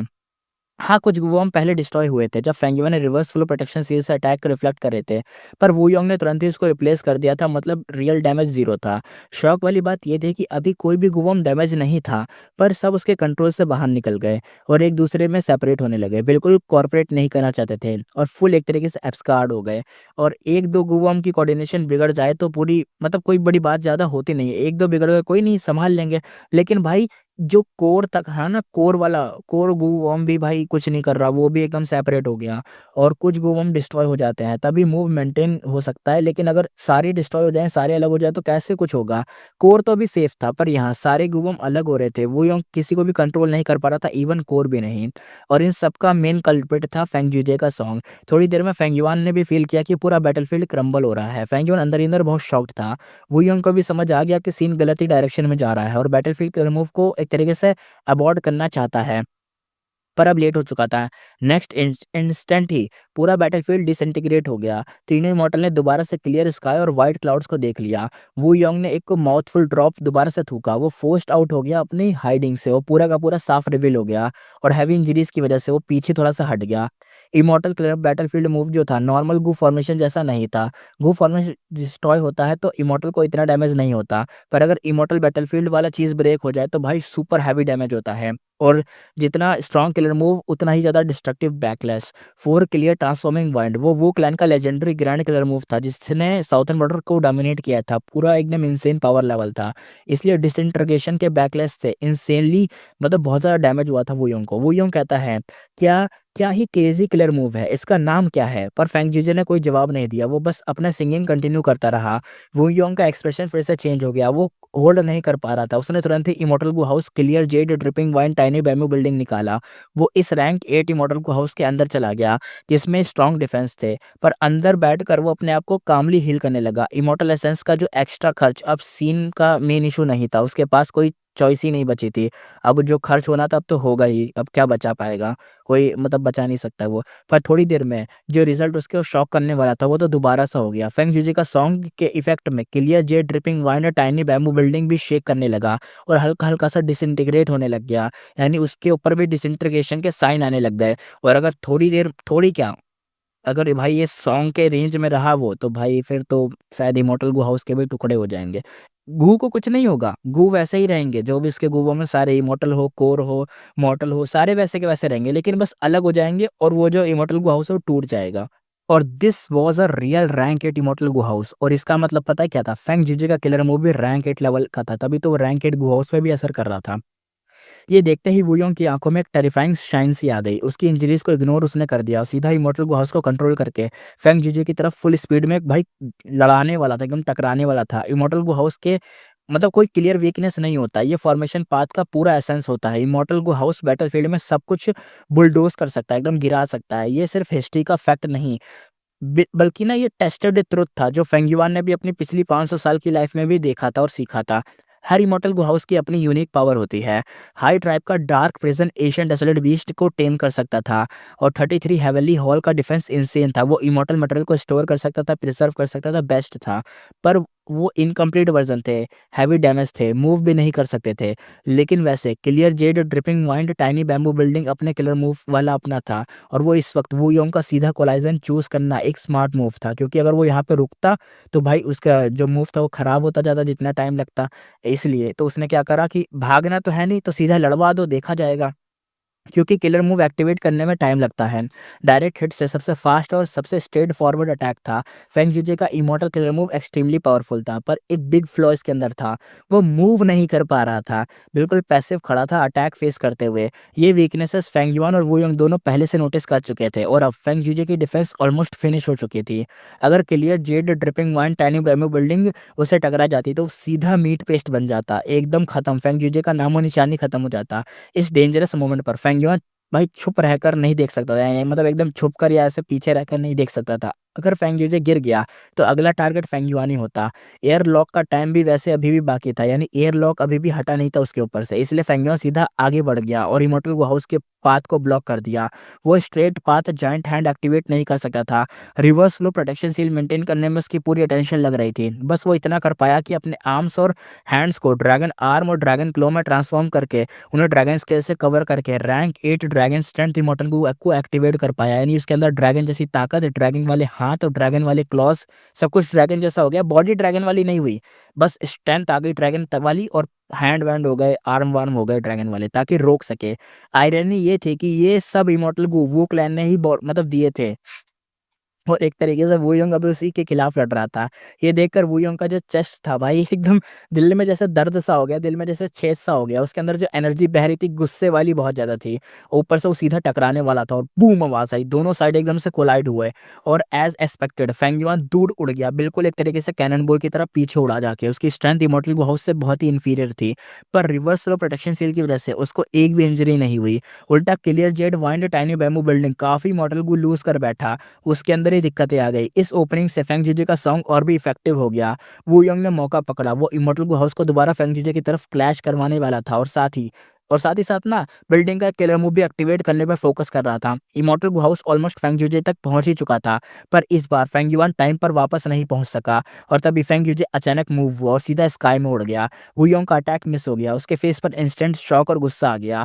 फेंग जीजे क्लियरली शुरू में ही मूव कर सकता था, पर उसने ये जानबूझकर एनिमी को डिसीव करने के लिए एक्ट किया था। सॉन्ग अभी भी कंटिन्यू था और immortal Gu house clear jade dripping wind tiny bamboo building slowly disintegrate होते जा रहा था, यानी डिसइंटीग्रेट हो रहा था, खत्म हो रहा था वो। आउटसाइड से देखो तो इमॉर्टल गो हाउस एक two storeyed bamboo stealth building जैसा लग रहा था। रैंक 8 इमॉर्टल गो हाउस होने के बाद भी इसमें गूवॉर्म का काउंट बहुत कम था।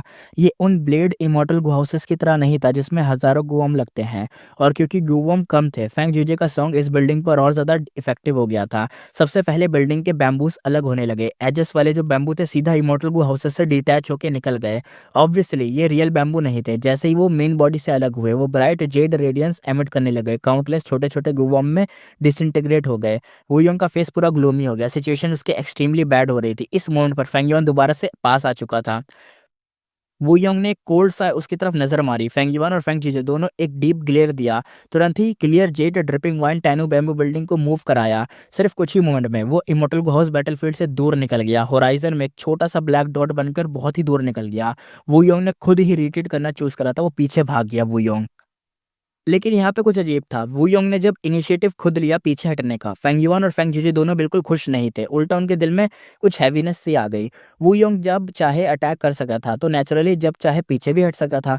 दोनों चाहते थे कि वू योंग उनसे लास्ट ब्रेथ तक फाइट करे, पर वू योंग ने स्मार्टली ऑप्शन चूज नहीं किया। उसने लॉजिकल और वाइस रिट्रीट पिक करा, यानी पीछे हट जाना।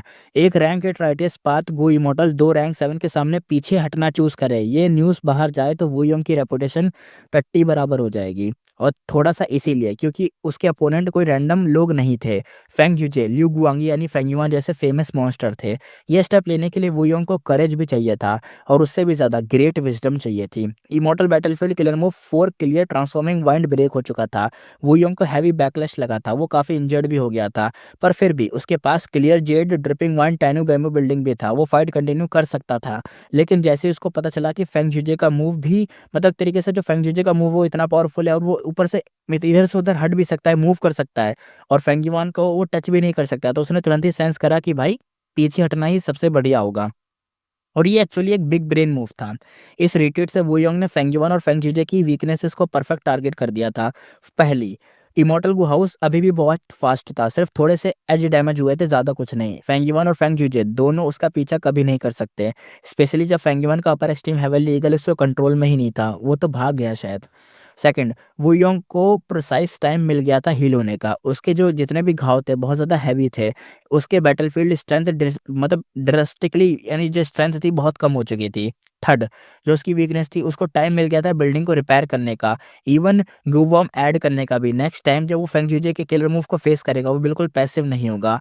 वाइंड पाथ पे वू योंग का अटेंडमेंट इतना हाई था कि वो साउंड पाथ किलर मूव के इफेक्ट मतलब जितने भी इफेक्ट हैं वाइंड पाथ से वीकेन कर सकता था। मतलब जब वू योंग दोबारा उनका पीछा अगर करेगा तो फेंग युआन और फेंग जीजे दोनों के फेस टट्टी हो जाएँगे और बहुत गंदी चीज़ होगी, क्योंकि पहला जो फेंग युआन और फेंग जीजे की वीकनेस थी जो हमने पढ़ लिया अभी तक वो तो है ही, ऊपर से उसका फ़ायदा क्या होगा वू योंग का वो हमें पता चलता है। फुल एचपी रैंक 8 गू इमॉर्टल सामने आएगा। दूसरा, peak condition immortal Gu house सामने आएगा जिसके ऊपर शायद सॉन्ग भी असर ना करे। तीसरा, clear jade dripping wind tiny building जो है वो भी फुल रिपेयर्ड हो जाएगी। फुल प्रिपेयर्ड काउंटर मेजर करके वू योंग आएगा और उस टाइम पे ये दोनों लोग कुछ नहीं कर पाएँगे और सबसे बुरे केस में वू योंग जब चाहे आएगा, जब चाहे चला जाएगा।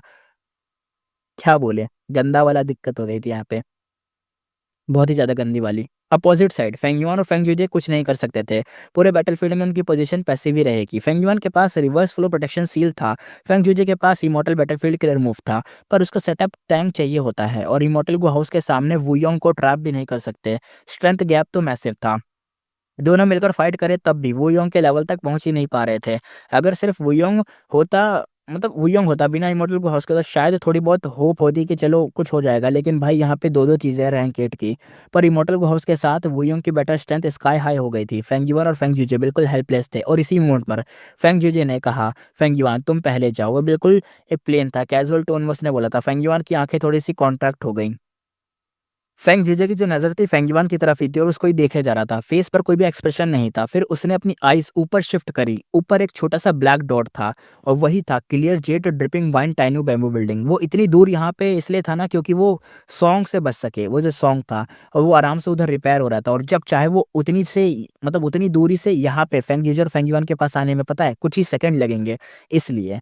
फेंग जीजे कहता है, "उस टाइम तुमने मेरी लाइफ़ सेव की थी। आज मैं तुम्हारी लाइफ़ सेव कर रहा हूँ। आज से ये फ़ीवर पूरा सेटल।" फेंग युआन की आईब्रोज़ उठ गईं। फेंग युआन कहता है, "ये सही नहीं है।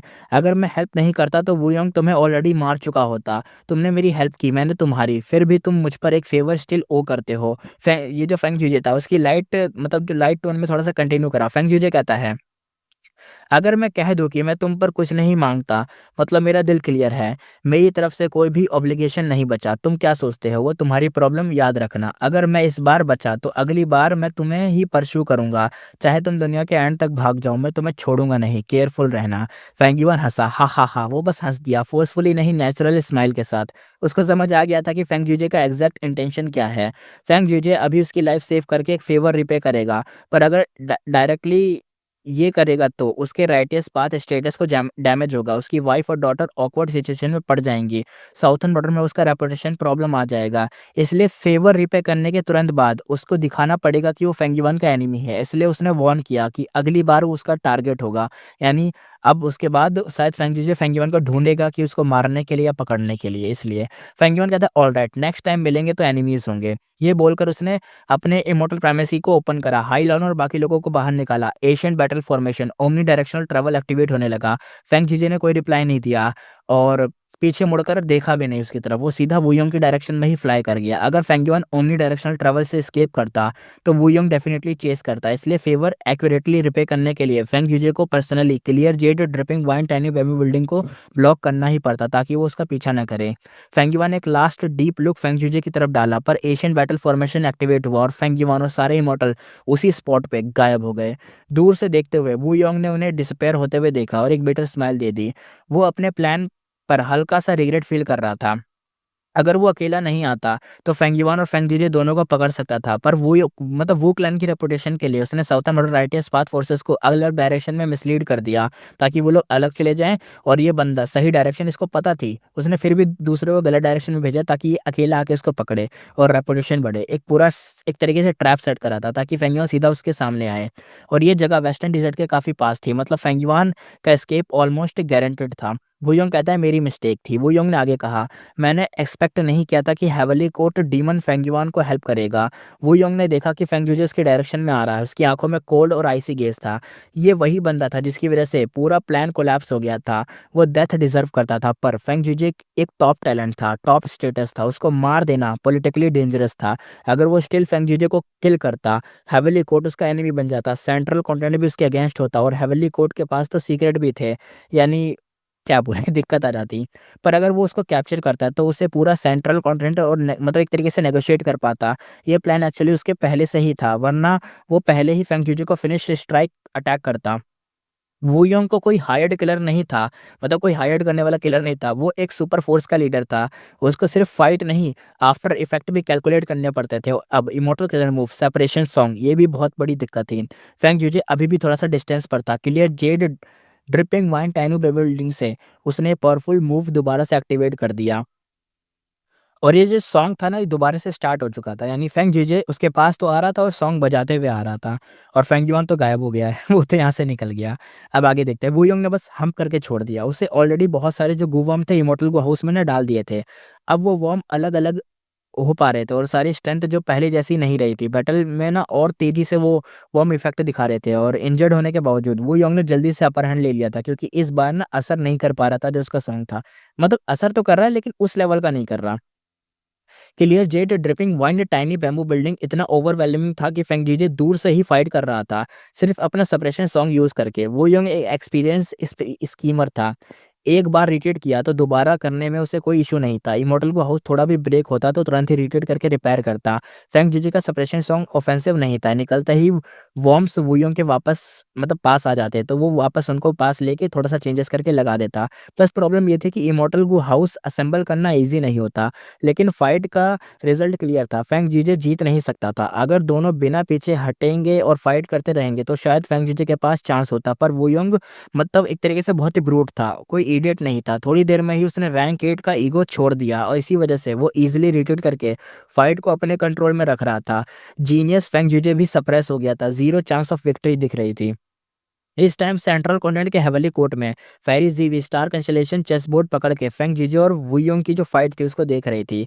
फेरी जीवी कहती है टाइम हो गया है और ये पूरी एनकाउंटर एक्चुअली स्टार कंसलेशन हेवंसविल का प्लान था। हेवली कोर्ट की हेल्प से ही फेंग जीजे को मतलब एक तरीके से कोइंसिडेंटली फेंग युआन मिला था जब वो थेफ्ट पार्ट इमॉर्टल गू का पीछा कर रहा था। इवन फेंग जीजे को भी तुरंत नहीं पता था कि वो हेवनली कोर्ट का प्यादा बना पड़ा है। हेवनली कोर्ट भी मतलब एक तरीके से ऐसे कर रहा था, ऐसी प्लानिंग उसने सेट करी थी कि उसको भी खुद नहीं पता था। किसी को कुछ नहीं पता था। ये सारा प्लान हेवेंसविल का था। हेवेंसविल ही सारी प्लानिंग कर रहा था, वही रीज़न था इसके पीछे। फेंग जीजे की ऑरा वीक हो रही थी, बॉडी इंजरीज से भरी थी, बस एक लास्ट अटैक बाकी था। उधर वुयोंग इमॉर्टल गू हाउस के अंदर स्टेबल था, सिर्फ आउटर लेयर डैमेज हुआ था। फाइट, रिट्रीट, रिपेयर यही उसकी फाइट थी। ह्यूमन इंटेलिजेंस का पूरा बेनिफिट वुयोंग ले रहा था और इस स्ट्रैटेजी ने फेंग जीजे को कमबैक का मौका नहीं दिया था। वुयोंग कहता है फेंग जीजे सरेंडर कर दो, मैं तुम्हें जिंदा रखकर सेंट्रल कॉन्टिनेंट भेज दूंगा, हेवनली को डिसाइड करेगा आगे क्या करना है। फेंग जीजे हल्की सी स्माइल के साथ कहता है ओ वुयोंग, अगर तुम मेरा नेक्स्ट मूव हैंडल कर गए तो मैं खुद ही सरेंडर कर जाऊंगा। वुयोंग थोड़ा सा स्टिफ हो गया। इस वक्त भी फेंग जूजे के पास एक ट्रम्प कार्ड बाकी था। फेंग जूजे कहता है जिस मूव की वजह से मैं फेमस हुआ, जिस मूव ने एक रैंक 8 गोई मॉडल को भी कन्विंस कर दिया कि मेरे पास रैंक 8 बेटर स्ट्रेंथ है, वही मूव सुनो, मेरा 7th सॉन्ग। और तभी आवाज आई रुको फेंग जीजे। बैटलफील्ड में दो नए फिगर्स आ गए, दोनों रैंक 8 ऑरा वाले थे। ये सेंट्रल कॉन्टिनेंट के 10 ग्रेड एशियन सेट के गुई मॉडल थे। वुयोंग कहता है हेवनली कोर्ट ये हिडन कार्ड्स देखकर वो हैरान हो गया। अगर ये लोग एक तरीके से अवेलेबल थे तो पहले क्यों नहीं आए, सबसे बड़ा सवाल ये था। उसने अंदाजा लगाया शायद इस टाइम पे नहीं पहुंच पाए होंगे, मतलब उस टाइम पे नहीं पहुंच पाए होंगे, अभी अभी जस्ट पहुंचे होंगे। सोचते सोचते ही वुयोंग अजीब सा मतलब फेस बन गया उसका, क्योंकि वुयोंग को समझ ही नहीं आ पा रहा था कि भाई ये जो नए दो फिगर है वो कहाँ से आ गए और उन्होंने वुयोंग को नहीं मतलब फेंग जीजे को क्यों रोक दिया उसका सॉन्ग गाने से। जो लास्ट 7 सॉन्ग गाने वाला था ना, उसको क्यों रोक दिया फेंग जीजे को।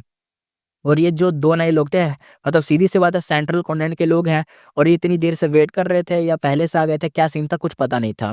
वू योंग ने कहा, "सेंट्रल कॉन्टिनेंट वालों, सही टाइम पे आए हो। तुम लोगों ने हमारी साउथर्न बॉर्डर राइटियस पाथ का इमॉर्टल को चुरा लिया और ऊपर से डीमंस को प्रोटेक्ट कर रहे हो। मुझे तुमसे डर नहीं।" यहाँ पे वू यंग अपना इमॉर्टल गु हाउस डिफेंड कर रहा था। साउथर्न बॉर्डर के और गु इमॉर्टल रिइंफोर्समेंट यहाँ पे भी आ रही थी। पर ये 2 सेंट्रल कॉन्टिनेंट के गु इमॉर्टल पूरी तैयारी के साथ यहाँ आए थे। पहला गु इमॉर्टल कहता है ये सेंट्रल कॉन्टिनेंट वाला, हम अलग रीजन से हैं पर दोनों राइटियस पाथ वाले हैं। हमें साथ मिलके काम करना है। इमॉर्टल बू हमने पहले इसलिए ले लिए थे क्योंकि डर था डीमन उनको बर्बाद कर देगा। अब हम तैयार हैं कि इमॉर्टल बू को वापस उनके असली मालिक को देने के लिए। वूयोंग कहता है ओह! दूसरा इमॉर्टल कहता है जो डीमन की डिफेंडिंग का मामला है उसको हम सँभालेंगे। फेंग जीजे, क्या तुम हेवनली कोर्ट के हुक्म पर कसम खाओगे कि तुम फेंग युआन का हमेशा पीछा करोगे और तब तक नहीं रुकोगे जब तक उसकी जान ना ले लो? फेंग जीजे थोड़ा-सा सोचा। फेंग जीजे फिर कहता है मैं तैयार हूँ। ऑफ़ कोर्स उसको तैयार ही रहना था, क्योंकि अगर वो ये ना कहता तो लोग उसके खिलाफ हो जाते ना, इसलिए। वो बस एक फ़ेवर रिटर्न कर रहा था और ये लोग जानते हैं ना ये बात, इसलिए। तभी यहाँ पे ना सीन शिफ्ट होता है। सीन दिखाया जाता है वेस्टर्न डेज़र्ट, एक एंडलेस रेत का समुंदर। जितना देख सकते हो उधर तक हर जगह रेत ही रेत, सैंड ही सैंड। ऊपर से ब्लू स्काई और हर तरफ व्हाइट क्लाउड और नीचे रेत ही रेत और एक स्ट्रेट सनलाइट पड़ रही थी। फेंगवा रीजनल वॉल से निकलते ही स्लो होने के बजाय हाइट लेके ऊपर जंप करता है। व्हाइट लॉन्ग स्लीव रोब, ब्लैक हेयर और डार्क आइज़, फेस एकदम जेड जैसा क्लियर। ये बिल्कुल फेंगयुआन ही था। फेंग जीजे ने वुयोंग को रोककर फेंग युआन को एस्केप का मौका दिया था, तुम्हें याद ही होगा, तो ये वही सीन है उसके आगे का। Souvenir immortal body regional wall में ट्रैवल करने में एक्सपर्ट है। साउथर्न बॉर्डर का वॉल हो या वेस्टर्न डिजर्ट का, फेंग युआन का कोई नहीं रोक सकता था। और सच में रीजनल वॉल ही फेंग युआन के लिए सबसे सेफ जगह थी, बिल्कुल पानी जैसी एकदम, वहाँ पे तैर सकता था, मछली जैसा एकदम रह सकता था। अब दिखाते हैं उसके इनसाइड प्राइमेसी के अंदर। बाइनिमिंग, हाई लाउलन और बाकी के मेंबर्स फेंग युआन के सवेनियर इमॉर्टल प्राइमेसी में थे, इसलिए सब वेस्टर्न डिजर्ट तक सेफली आ गए थे। लकीली कोई भी रैंक 8 नहीं था, और सवेनियर प्राइमेसी में एनेक्स की गई ब्लेसलैंड और दाओमाक काफ़ी स्ट्रांग थे, इसलिए उनको कैरी करना पॉसिबल हुआ। जर्नल गुई मॉडल को रीजनल वॉल क्रॉस करके रेस्ट चाहिए होती है, पर फेंग युआन अपने सवेनियर इमॉर्टल बॉडी की वजह से बिना लॉस के इजीली क्रॉस कर लेता है। अब पता चलता है एक मेमोरी जायंट ड्रीम रेलम बैटल की। इस फाइट के बाद फेंग युआन शैडो सेट का नया लीडर बन पाया था। पर्पल माउंटेन ट्रू मोनार्क की इनहेरिटेंस मिली थी, पर साथ में बहुत कुछ लूज भी हुआ था। पहला, वू यीहे की आइडेंटिटी चली गई, लू गुआंगी का जो नाम था एक्सपोज्ड हो गया, डार्क एलिमेंट इमॉर्टल को हेवनली कोर्ट ले गया, और सबसे बड़ा नुकसान, अपर स्टीम हेवनली ईगल एक रैंक 8 बैटल स्ट्रेंथ खो दिया, वो भाग गया ना इसलिए। फेंगयुआन सोच में कहता है ड्रीम रेलम मैनिफेस्टेशन पर हेवेंस विल इन्वेड करेगा। सोचा नहीं था, अगर मैं ड्रीम रेलम एक्सप्लोर नहीं करता शायद हेवेंस विल मुझे ट्रेस ही नहीं करता, पर शैडो सेट को ड्रीम रेलम अटैक करना ही था, सो एक तरीके से अनअवॉइडेबल था, मतलब मुझे करना ही पड़ा, क्या कर सकते हैं। अब वेस्टर्न डिजर्ट में हूँ, पर डार्क लिमिट लूज हो गया है। हेवनली कोड का इन्वेस्टिगेट कलर मूव मेरे ऊपर एक्टिव है, हेवेंस विल भी मुझे देख रही है। अब सब कुछ एक तरीके से एक्सपोज्ड है, मेरा जो पूरा ट्रेस है एक्सपोज है। साउथर्न बॉर्डर से वेस्टर्न डिसर्ट आकर थोड़ी सी टेंशन कम हुई है, पर परमानेंट सॉल्व नहीं हुई। हेवनली कोड को टाइम मिल गया तो वेस्टर्न डिसर्ट भी डेंजर जोन बन जाएगा, ये भी काउंटलेस कोई मॉडल मुझे यहाँ पे भी हंट करेंगे। प्रायोरिटी यहाँ पे इन्वेस्टिगेट कलर मूव हटाना प्लस हेवेंस विल से ट्रेस छुपाना था। वेस्टर्न डिसर्ट का ज़ॉम्बी अलायंस खत्म हो गया, पर ट्रांसलोकेशन डिजर्ट के अंदर अभी भी हैवी रिसोर्स बचे हैं। इसके अलावा 2 प्लेसेस और है जो नेचुरली गू स्पॉन करते हैं, इमॉर्टल गू भी बिल्कुल साउथर्न बॉर्डर के जेड पोर्ट माउंटेन जैसे ये भी स्पॉन करते थे। By naming ice soul immortal Gu भी जेड पोर्ट माउंटेन की naturally born wild immortal Gu थी, और शैडो सेट के एक तरीके से सीक्रेट ऑपरेशन की वजह से वेस्टर्न डिजर्ट में भी 2 स्पॉट ऐसे थे, दोनों में वाइल्ड इमॉर्टल गू स्पॉन होने के करीब थे। फेंगयुआन ने कहा मुझे इन 3 लोकेशन पर तुरंत ही पहुंचना ही होगा। फेंग जीजे ने मुझे सेव किया था, उसका फ़ेवर अब सेटल हो चुका है। उसकी टाइमिंग बहुत ज़्यादा एक तरीके से अच्छी थी, ऑलमोस्ट ऐसा लग रहा था कि हेवनली कोड का ही प्लान है। यानी प्लानिंग इतनी अच्छी, इतना अच्छा कोइंसिडेंस होता ही नहीं है। कोइंसिडेंस कोइंसिडेंस कभी भी अच्छा नहीं होता, कुछ ना कुछ हो जाए, तो हेवेंस विल का प्लान या तो किसी का प्लान। अगर वो मेरे मतलब एक तरीके से पीछा करे तो रिवर्स और प्रोटेक्शन सील उसके अगेंस्ट बेकार है, और सेंट्रल कंटेंट और एक्सपर्ट भेजेगा तो बस टाइम की बात है। फेंगयुआन ने आगे कहा इसलिए मुझे अब फास्ट मूव करना है। इस थॉट के साथ ही उसकी आंखों में एक शार्प ब्राइट फ्लैश दिखाई देता है। Immortal killer move Asian sword dragon transformation, white light flash होती है। नेक्स्ट मूव में फेंगयुआन एक पतला सा सिल्वरी स्वॉर्ड ड्रैगन बन जाता है। स्वॉर्ड ड्रैगन टेल वेव करके अल्ट्रा स्मूथ और फास्ट मूव करता है। फिर फेंगयुआन एशियन स्वॉर्ड ड्रैगन ट्रांसफॉर्मेशन के ऊपर स्वॉर्ड स्केप इमॉर्टल को यूज करता है। वूश आवाज आती है, वो सिल्वरी लाइट के साथ स्पेस को टीयर करते हुए उड़ जाता है। स्पीड अनइमेजिनेबल से भी ज्यादा थी। कुछ दिन बाद एक जगह पे ट्रांसलोकेशन डिजर्ट जगह पे वहां पे देखते हैं, ये वेस्टर्न डिजर्ट का एक फेमस डिजर्ट था। जैसे ईस्टर्न सी में आइस फ्लो एरिया था, ट्विन पोलर स्ट्रेट था, और एयर बबल सी था, शार्क सी था, एलिगेंट स्प्लेंडरस सी था, जैसे मिथिकल जोन थे, वैसे वेस्टर्न डिजर्ट में भी मल्टीपल स्पेशल डिजर्ट थे। हर डिजर्ट अपने यूनिक ट्रेड की वजह से वेस्टर्न डिजर्ट गू इमॉर्टल में फेमस था। रैंक 6 से ये जो ट्रांसफॉर्मेशन पाथ गू इमॉर्टल थे, जैसे यीज़ुआन और फेंड मॉस्किटो बोला जाता था, इस वक्त ट्रांसलोकेशन डिजर्ट के ऊपर फ्लोट कर रहा था। उसने थिन ब्लैक लेदर आर्मर पहना हुआ था, शार्प नोज थी, छोटी आइज थी, ब्लैक बोल, एकदम बिल्कुल मैसी हेयर थे, जैसे ड्राइड वीड, मतलब एकदम कुछ ले रखी हो या ऊपर खड़ी हो, और एकदम शोल्डर एकदम निकल रहे थे। ये जुआन जो नाम का बंदा कहता है हा हा हा हा हा हा, 3 फेदर बॉय टेल कर रहा हूँ, शायद इस ज़ॉम्बी अलायंस की कोरप्स सिटी मिल जाए। वो अंदर ही अंदर स्मग फील कर रहा था, स्टेप करता हुआ स्मेल ट्रेस कर रहा था। ये जुआन कहता है मिल गया, उसकी आंखों में शाइन आती है, वो स्मेल फॉलो करते हुए ट्रांसलोकेशन डिजर्ट की तरफ डाइव करता है। ग्राउंड क्लोज आता जा रहा था। फैंड मॉस्किटो डॉज नहीं करता, जब वो ऑलमोस्ट ग्राउंड टच करता है उसकी ब्लैक आर्मर से एरी फ्लैश लाइट निकलती है और बूम आवाज आती है। सॉफ्ट साउंड के साथ वो डिजर्ट के अंदर ही जंप कर जाता है, जैसे पानी के अंदर ड्रिल कर गया, और गायब। अंधेरा ही अंधेरा होता है, पर फैंड मॉस्किटो पहले ही आइस क्लोज कर चुका होता है।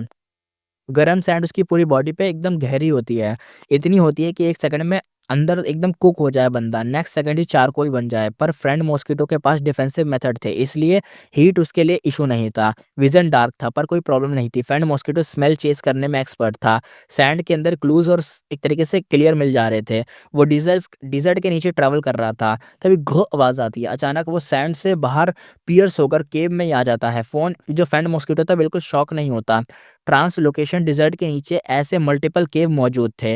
रिमोट एंटिक्विटी एरा में दो इमोरल डेसर्ट बीस्ट यहाँ फाइट हुई थी। उनमें से एक अर्थ क्यूआई बैट कैमल फाइट हार कर यहीं मर गया था। अर्थ क्यूआई बैट कैमल एक यूनिक इमोरल डेसर्ट बीस्ट था। उसके दो फॉर्म्स थे। पहला, डिजर्ट में चलना हो तो giant brown camel mountain size का और स्लो मूविंग था, ऐसा बन जाता। दूसरा, फ्लाई करना हो तो वो जेड बैट बन जाता, फीस्ट साइज का सुपर फास्ट था। ये बीस्ट ईस्टर्न सी के सन मून कुन पेंग जैसा माना जाता था, इसलिए कई गुई मोटर्स दोनों को कंपेयर करते थे। सन मून कुंग पेंग ईस्टर्न सी का इमोरल डेसर्ट बीस्ट था। सन के नीचे वो ग्रैंड एकदम जाइंट बर्ड बन के स्काई में एकदम चिल्लाता रहता था, और मून के नीचे वो जाइंट फिश बन के सी को डिवोर करके नीचे इधर से उधर उड़ मतलब घूमता रहता था, एक हैवी ऑरा के साथ। यानी जैसे ईस्टर्न सी का ये वाला बीस्ट है ना, सन कुनपुन जो भी है ये वाला, और वेस्टर्न डिजर्ट का ये कैमल मर चुका है। कैमल तो मर गया, लेकिन ईस्टर्न सी वाला ज़िंदा है शायद। आगे देखते हैं। अर्थ क्यूआई बैट कैमल के मरने के बाद उसके दाव पूरे डिज़र्ट में स्प्रेड हो गए थे, और वही मार्क ट्रांसलोकेशन डिज़र्ट का फॉर्मेशन बन गए। और इनसाइड डिज़र्ट यानी अंदर ह्यूज अमाउंट में अर्थ क्यूआई फ्लो हो रहा था, पानी में बबल जैसे, और वही बबल टाइनी केव्स क्रिएट कर रहे थे। फैंड मॉस्किटो उन्हीं में से एक केव के अंदर था। यहाँ बिल्कुल एयर नहीं थी, मॉर्टल यहाँ आते ही मर जाए। सफोकेशन से नहीं बल्कि अर्थ क्यूआई उन्हें स्टोन में टर्न कर देता। वो इमॉर्टल होने के कारण फैंड मॉस्किटो इम्यून था। वो चाहे तो अर्थ क्यूआई कलेक्ट भी कर सकता था, क्योंकि ये भी एक तरह का रिसोर्स है। पर इस वक्त वो थ्री फेदर बॉय के टेल कर रहा था, यानी उसको टेल कर रहा था। अगर वो अर्थ क्यूआई ले लेता तो स्केंट डिस्टर्ब हो जाती, यानी जिस जिस सेंट को फॉलो कर रहा है, जिस स्मेल को फॉलो करके आगे बढ़ रहा है, वो डिस्टर्ब हो जाती। इसलिए वो मतलब ज़्यादा कुछ करा नहीं, वो स्टेप करता हुआ आगे बढ़ता गया जब तक थ्री फेदर बॉय की सेंट वापस कैच नहीं हो गई। रास्ते में वो काफ़ी केव के पास गया, कुछ रूम साइज़ के थे, कुछ पैलेस साइज़ के थे। आखिर में वो एक स्पेशल केव पहुंच गया। ये जुआन कहता है यहाँ की ऑरा बहुत ही डेंस है, थ्री फेदर बॉय यहीं आसपास होगा। वो आइस ओपन करने की ट्राई करता है पर तुरंत ही शॉक में आ जाता है। ये जुआन कहता है माय गॉडनेस, ये केव तो पूरा मॉर्टल टाउन जितना बड़ा है। ये जुआन ने आगे कहा, और यहाँ अर्थ क्यूआई इतनी हैवी है कि अर्थ क्यूआई सैंड स्टॉर्म बन रहा है। सेंटर में एक डार्क हैवी सा सैंड स्टॉर्म मूविंग लंप था, जिसमें इमॉर्टल मैटर वाली ऑरा लीक हो रही थी। ये जुआन कहता है सैंड स्टॉर्म प्योर अर्थ क्यूआई से बना है, rank 7 immortal material extremely valuable है। फैंड मॉस्किटो एक साथ हैप्पी भी होता है और वरिड भी। हैप्पी क्योंकि इतना बड़ा इमॉर्टल मटेरियल मिलना एक लोन वेस्टर्न डेजर्ट इमॉर्टल के लिए जैकपॉट था, और वरिड इसलिए था क्योंकि ये सैंड स्टॉर्म वाइल्ड था, पावर टू मच थी, इसे कैप्चर करना मुश्किल था। ये जुआन कहता है वेट, थ्री फेदर बॉय की ऑरा यहीं आसपास है, मतलब वो यहाँ आया है, फिर उसने इतना ह्यूज क्यूआई एसेंस क्यों नहीं लिया।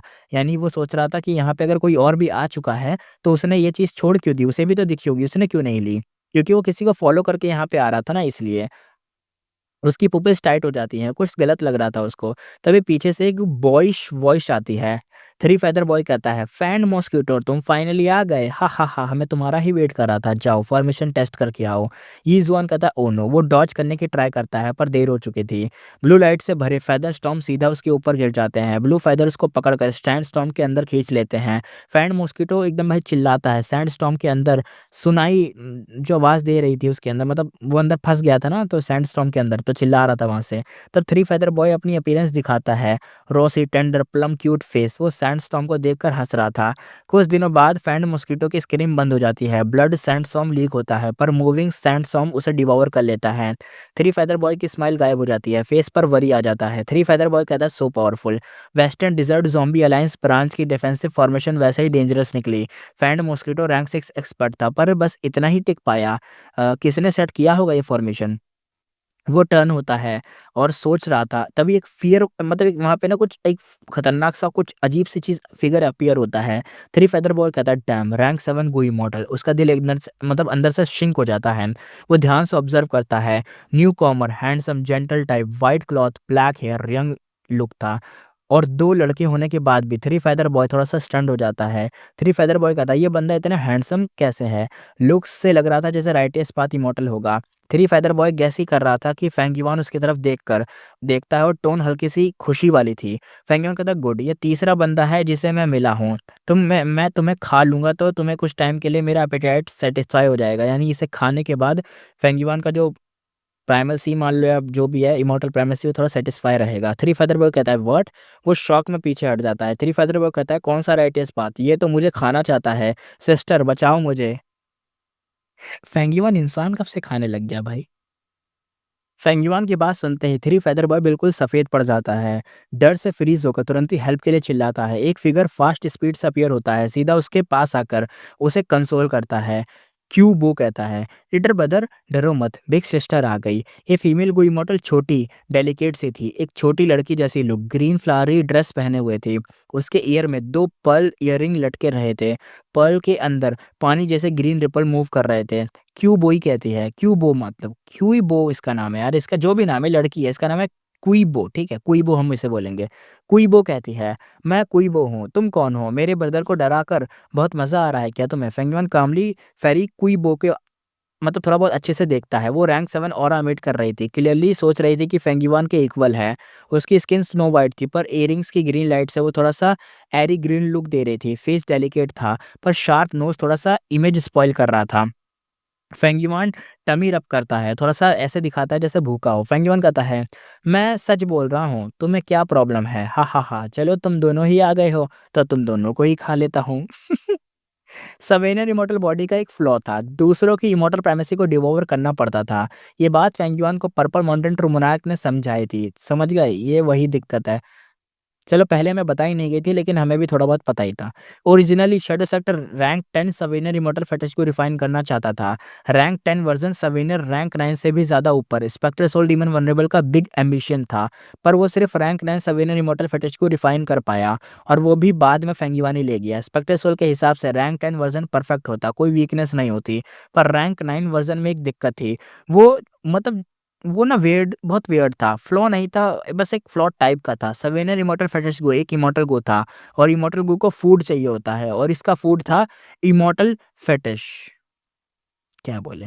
इमॉर्टल फेटिश एक एशियन टर्म है, बेसिकली इमॉर्टल प्राइमेसी का पुराना नाम। प्राइमेसी एसेंस पूल बराबर पर्पल रेसिडेंस भी कहलाते हैं। बट अब लोग एक तरीके से प्राइमेसी या अपार्चर जो भी होता है लेकिन मैं प्राइमेसी ही बोलता हूँ, तो प्राइमेसी बोलते हैं। मॉर्टल और इमॉर्टल का मेन डिफरेंस इमॉर्टल प्राइमेसी और मॉर्टल इमॉर्टल फेटिश होता है, यानी इमॉर्टल प्राइमेसी बराबर इमॉर्टल फेटिश, इसे यही कहते हैं। और सवेनियर इमॉर्टल फेटिश को फीड करने के लिए पाथ मैटर नहीं करता पर कल्टीवेशन लेवल करेगा। मतलब रैंक 7 फेंगिवान को रैंक 7 इमॉर्टल प्राइमेसी चाहिए, रैंक 8 होगा तो रैंक 8 प्राइमेसी को डिवोवर करना पड़ेगा। परफेक्ट रैंक 10 वर्ज़न को कोई फूड नहीं चाहिए होता। प्योर इमॉर्टल बॉडी क्रिएट कर सकता है। फेंगिवान का current souvenir immortal body rank 9 version से बना है, इसलिए इसमें एक फ्लॉ एग्ज़िस्ट करता है, पर प्रॉपर मेथड यूज़ हो, तो उसे वापस इमॉर्टल फेटिश गू में रिवर्ट किया जा सकता है। अभी भी इमॉर्टल इमॉर्टल बॉडी लेने के बावजूद फ्लॉ पूरी तरह से गया नहीं था। फेंगिवान ने कल्टीवेशन प्लान टाइम पर चेंज कर दिया था, इमॉर्टल प्राइमेसी में टाइम स्लो कर दिया था, कुछ टाइम पास रिसोर्स सैक्रिफाइस किए थे, हेवीली ट्रबुलेशन और आर्थिक कैलेमिटीज़ डॉज किए थे और दूसरों के प्राइमेसी को एनेक्स करके अपना कल्टीवेशन पुश किया था। इस मतलब इतने पूरे प्रोसेस में थोड़ा-सा लक भी मिला था और सवीना इमॉर्टल बॉडी को फीड करना पॉसिबल हो गया था। लेकिन मेरी समझ में ये नहीं आ रहा कि ये करे ना क्या चाहता है? ये ब्लेस्ड लैंड खा के पेट भरना चाह रहा है या पूरा इंसान खा के पेट भरना चाह रहा है? ये चाहता क्या है मेरे को ये क्लियर नहीं है अभी। फेंगयुआन ने थ्री फेदर बॉय को झूठ नहीं बोला था। रास्ते में फेंगयुआन को 3 रैंक 6 वेस्टर्न डिज़र्ट गो इमॉर्टल मिले थे। सबको उसने किल किया, उनकी सोल कैप्चर की और उनमें से 2 के इमॉर्टल प्राइमेसी को एनेक्स कर लिया यानी खा लिया, एब्ज़ॉर्ब कर लिया। तीसरा एनेक्स नहीं कर पाया, अटेन्मेंट लेवल अलाउ नहीं कर रहा था इसलिए उसे छोड़ दिया, वो ब्लेस्ड लैंड बन गया। फेरी क्विबो और थ्री फेदर बॉय एक स्ट्रॉन्ग डुओ थे। दोनों मिलकर फैंड मॉस्किटो को ट्रैप में लाए थे। उससे फॉर्मेशन टेस्ट करवाई थी और फेरी क्विबो साइड में एम्बुश का वेट कर रही थी। नॉर्मल रैंक 7 गो इमॉर्टल के सामने फेरी क्विबो कॉन्फिडेंटली इक्वल बात करती, पर अब बैड लक से उसका सामना फेंगिवान से हो गया था। फेंगिवान इनर इंटेंट के साथ कहता है परफेक्ट, एक रैंक 7 वाटर पास इमॉर्टल मिल गया, इसे खा लूंगा तो सविनर इमॉर्टल फेटिश बुक को फूड करना मतलब फीड करना फूड करना काफ़ी टाइम तक शॉर्टेड रहेगा, यानी काम बन जाएगा। वो फुल किलिंग इंटेंट में था क्योंकि वाटर पाथ इमॉर्टल बहुत रेयर होते हैं। वेस्टर्न डिज़र्ट में मोस्टली ना फायर पाथ और वाइंड पाथ लोग होते हैं। वाटर पाथ ज़्यादा ईस्टर्न सी में पॉपुलर है और फेंगिवान वाटर पाथ ग्रैंड मास्टर था। फायर पाथ और वाइंड पाथ अटेंडमेंट उसके नॉर्मल लेवल के ही थे। तभी रंबल आवाज़ आती है। फेंगिवा ने इंस्टेंट स्ट्राइक किया, immortal killing move, married self first style giant hand. Air को पुश करते हुए एक ह्यूज हैंड फेरी क्विबो और थ्री फेदर बॉय की तरफ इंटेंस प्रेशर के साथ चार्ज कर गया। थ्री फेदर बॉय शॉक में चिल्लाता हुआ डॉज कर लेता है। फेरी क्विबो भी सरप्राइज्ड होती है, हाथ हवा में वेव करती है। ग्रीन एसिड समन होता है। एसिड स्नेक की तरह ट्विस्ट होकर जायंट हैंड पर गिरता है। हैंड 20% मेल्ट हो जाता है। अभी भी 80% पावर बची थी। फेंगियोन डायरेक्ट कंट्रोल में जायंट हैंड को थ्री फेदर बॉय को इग्नोर करवाकर सीधा फेरी क्विबो की तरफ ही भेज देता है। फेरी क्विबो रिट्रीट करते हुए चिल्लाती है।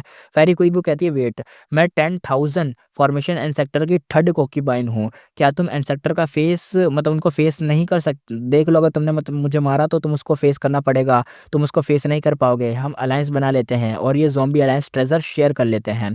फेरी क्विबो रैंक 7 थी पर कॉम्बैक्ट पावर बहुत ही ऑर्डिनरी थी। पर स्टेटस बहुत ही ज़्यादा हाई था, एक्सट्रीमली हाई था स्टेटस। 1000 फॉर्मेशन ट्रांसफॉर्मेशन ट्रांसफॉर्मेशन, हाँ इसका पूरा वो नाम है। 1000 ट्रांसफॉर्मेशन इंसेक्टर से डायरेक्ट रिलेशन था। कोकीबाइन थी यार उसकी, वही खराब वाली बीवी जो भी कह लो, साइड साइड चिक थी उसकी। फेंगिवान को वेस्टर्न डिजर्ट के वर्ल्ड इन्फॉर्मेशन कम पता थी पर 1000 ट्रांसफॉर्मेशन एंसेप्टर का नाम उसने सुना हुआ था। ये बंदा प्योर ट्रांसफॉर्मेशन पाथ कल्टीवेट करता था। जब यंग था तब उसे रेकलेस सैवेज डीमन वनरेबल की ट्रू इनहेरिटेंस का एक पार्ट मिला था जिससे वो 1000 ट्रांसफॉर्मेशन मास्टर बना, इसलिए नाम पड़ा 1000 ट्रांसफॉर्मेशन एंसेप्टर। ड्रीमन वनरेबल इनहेरिटेंस होने के बावजूद वो डेमोनिक पाथ का नहीं था। वेस्टर्न डिजर्ट का फेमस लोन इमॉर्टल था और जायंट सन इमॉर्टल वंडरबल की तरह उसका पर्सनल टेस्ट विमेन थी। ओके। उसके पास 100 या शायद 1000 वाइफ्स या कोकिबाइंस थी और उनमें से लगभग 10 तो गुई इमॉर्टल ही थे। फेरी कुइबो उनमें से एक थी। फेंगिवान थॉट ये था, वो सोच ये रहा था कि अगर मैं वेस्टर्न डिजर्ट ज़ॉम्बी अलायंस का इनहेरिटेंस ले लिया तो क्या मुझे 1000 ट्रांसफॉर्मेशन एंसेप्टर की दुश्मनी भी मिलेगी साथ में। फेंगिवान का फेस थोड़ा सा डार्क पड़ जाता है और वो अजीब सा लुक दे रहा था। सही बात है यार, अभी तो दुश्मनी लेके आया है heavenly court, central continent, southern border से और नॉर्थर्न प्लेन्स पे भी नाम बदनाम है उसका। क्या बोले, वेस्टर्न डिजर्ट ही तो बचा था, यहाँ पे भी दुश्मनी, क्या बोले भाई। हेवंसफील्ड तो हर जगह ही है, दिक्कत तो देती है। फेरी कुइबो जाइंट हैंड से बचती हुई फेंगिवन का एक्सप्रेशन रीड कर रही थी। फिर वो बोलती है, फेरी कुइबो कहती है, मैं एस सेक्टर के ऑर्डर पे यहाँ आई हूँ। सर, आपकी बैटल स्ट्रेंथ हाई है लेकिन ये डिफेंसिव गु फॉर्मेशन ब्रूट फोर्स से ब्रेक नहीं होगी। ट्रेजर अभी तक अपेयर नहीं हुआ है। अभी डेथ फाइट क्यों? अगर टाइम वेस्ट हुआ तो कोई भी अनएक्सपेक्टेड मतलब मिशअप हो सकता है। फेरी कुइबो की बात बोलने की स्किल स्ट्रांग थी। फेंगिवा ने सर हिलाकर हाँ में हाँ मिलाई। फेंगिवन कहता है, बात तो सही कर रही हो तुम। कुइबो और थ्री फेदर बॉय के फेसेस ब्राइट हो जाते हैं, रिलीफ की सांस लेते हैं। लेकिन तुरंत ही फेंगुआन इमॉर्टल प्राइमेसी का एंट्रेंस ओपन करता है। बाय निमिंग, हाई लाउलन, फेरी मियाओ बाहर निकलते हैं। फेंगुआन कहता है, इन दोनों को मार दो, इनहेरिटेंस मैं ले रहा हूँ। बाय नेमिंग ऑर्डर सुनकर खुश नहीं थी पर सीधा फेरी क्विबो पर चार्ज कर देती है। हाई लोना थ्री फेदर बॉय को मतलब एक तरीके से एंगेज करता है और फेरी म्याओइन साइड में स्माइल करते हुए स्टैंड बाय होती है, सपोर्ट के लिए रेडी थी। अब फेरी क्विबो थ्री फेदर बॉय का सच में होश उड़ चुके थे। उन्होंने एक्सपेक्ट नहीं किया था फेंगवान के इमॉर्टल प्राइमेसी में 3 और इमॉर्टल होंगे, वो भी एक तरीके से डिफरेंट रीजन के थे। ये सीन बहुत ही रेयर थे। नॉर्मली गु इमॉर्टल दुश्मन होते हैं एक दूसरे रीजन के और अपने प्राइमेसी में कोई दूसरे रीजन का इमॉर्टल रखना कोई रखेगा ही नहीं, पहली बात। फाइट हैवी हो जाती है। यहाँ पे क्विबो, थ्री फेदर बॉय दोनों हाई और बाई के आगे एक तरीके से भाई सप्रेस हो रहे थे। रिटेलिएट करना मुश्किल था। थ्री फेदर बॉय पैनिक में चिल्लाता है, कहता है ये दोनों 10 एक्सट्रीम इमॉर्टल हैं, इनके मेथड मैंने कभी नहीं देखे। फेरी क्विबो याद करती है। क्विबो कहती है, हाँ फिगेटिव्स हैं, डेमोनिक्स मतलब चूहो है तुम। 88 रॉन्ग बिल्डिंग में गिरने मतलब तुम वहीं के लोग हो, तुमने ही गिराई थी वो बिल्डिंग, तुम्हारा ही नाम है, मुझे याद आ गया, तुम हाई लाओलॉन हो। ये मतलब इससे पता चल जाता है बेसिकली। दोनों को फेंगिवान और उसकी टीम के बारे में रियलाइज़ हो जाता है। वो इवन मोर शॉक्ड होती है, मोरल कोलैप्स हो जाता है और भागने का ट्राई करते हैं। हाई और बाई उनके पीछे चेस करते हुए केव से बाहर निकल जाते हैं। फेंगिवान सैंड स्टॉर्म के सामने खड़ा होता है। वो जो मेथड वो काफ़ी देर से प्रिपेयर कर रहा था उसे एक्टिवेट करता है। कुछ सांसों में सैंड स्टॉर्म वीक होता है और सेंटर स्प्लिट होता है और एक पाथ ही ओपन हो जाता है। फेंगिवान बिना हेजिटेट करे अंदर एंटर करता है। फेरी मियाओइन बाहर गार्ड कर रही होती है, कोई इंट्रूडर अंदर ना आ जाए इसलिए वो हैंडल कर रही थी। जैसे ही फेंगियन अंदर जाता है, सैंड स्टॉर्म वापस से मतलब स्ट्रांग हो जाता है और पाथ क्लोज हो जाता है। आगे चल के फेंगिवान एक सिटी को मतलब सिटी पे नज़र डालता है जिसका नाम था कॉफ सिटी। येलो क्ले से बनी हुई थी, लुक से सिंपल लग रही थी, लेकिन इम्प्रेसिव नहीं थी ज़्यादा। पर असल में ये एक ह्यूज इमॉर्टल गू हाउस था। नॉर्थर्न प्लेन्स की ज़ॉम्बी अलायंस के डार्क फ्लो जायंट सिटी जैसा था। वेस्टर्न डिज़र्ट ज़ॉम्बी अलायंस थोड़ा-सा डिफरेंट ऑपरेट करती थी। उसका एक्चुअल बेस एक अर्थ-पाथ ब्लेस्ड लैंड होता था। कॉफ सिटी उस ब्लेस्ड लैंड के अंदर होती है। जब शैडो सेक्टर ने अपना 100,000 ईयर प्लान एक्टिवेट किया था, हेवन के अगेंस्ट जाके सवीना इमॉर्टल फैंटेसी को रिफाइन करने का, तब वो ऑलमोस्ट सब कुछ लूज़ कर बैठे थे। वेस्टर्न डिज़र्ट ज़ॉम्बी अलायंस का ब्लेस्ड लैंड भी छोड़ना पड़ा था। रिसोर्स कॉप सिटी में हाइड किए गए थे। पूरा मॉर्टल गू हाउस ट्रांसलोकेशन डिज़र्ट के नीचे शिफ्ट कर दिया गया था। एक हैवी डिफेंस गू फॉर्मेशन एक्टिवेट भी किया गया था। इस मूव ने उनका मेजर फाउंडेशन प्रिजर्व कर दिया था। यीटियान माउंटेन बैटल के कुछ टाइम बाद वेस्टर्न डिज़र्ट गू इमॉर्टल ने पुराना ब्लेस्ड लैंड ब्रेक कर दिया था। पर जब वो लूट करने गए, वो डिसअपॉइंटेड और एंग्री हुए क्योंकि वो एक्सपोज्ड लूट नहीं मिला जो वो सोच रहे थे। सब कुछ ऑलरेडी कॉप सिटी के अंदर ट्रांसफ़र हो चुका था। यानी जो वेस्टर्न डिज़र्ट के लोग थे ना, उन्होंने सोचा कि भाई ज़ॉम्बी अलायंस तो खत्म, चलो लूटते हैं जाके। लेकिन जब लूटने गए कुछ मिला ही नहीं। जो वो सोच रहे थे, जो एक्सपेक्टेड लूट थी वो कुछ नहीं थी वहाँ पे, क्योंकि सब गायब हो चुका था और सारा का सारा मतलब वेस्टर्न डिज़र्ट के अंदर ही था, लेकिन ये वाली जगह थी, कॉप सिटी के अंदर था और यहाँ पे वो लोग जा नहीं सकते।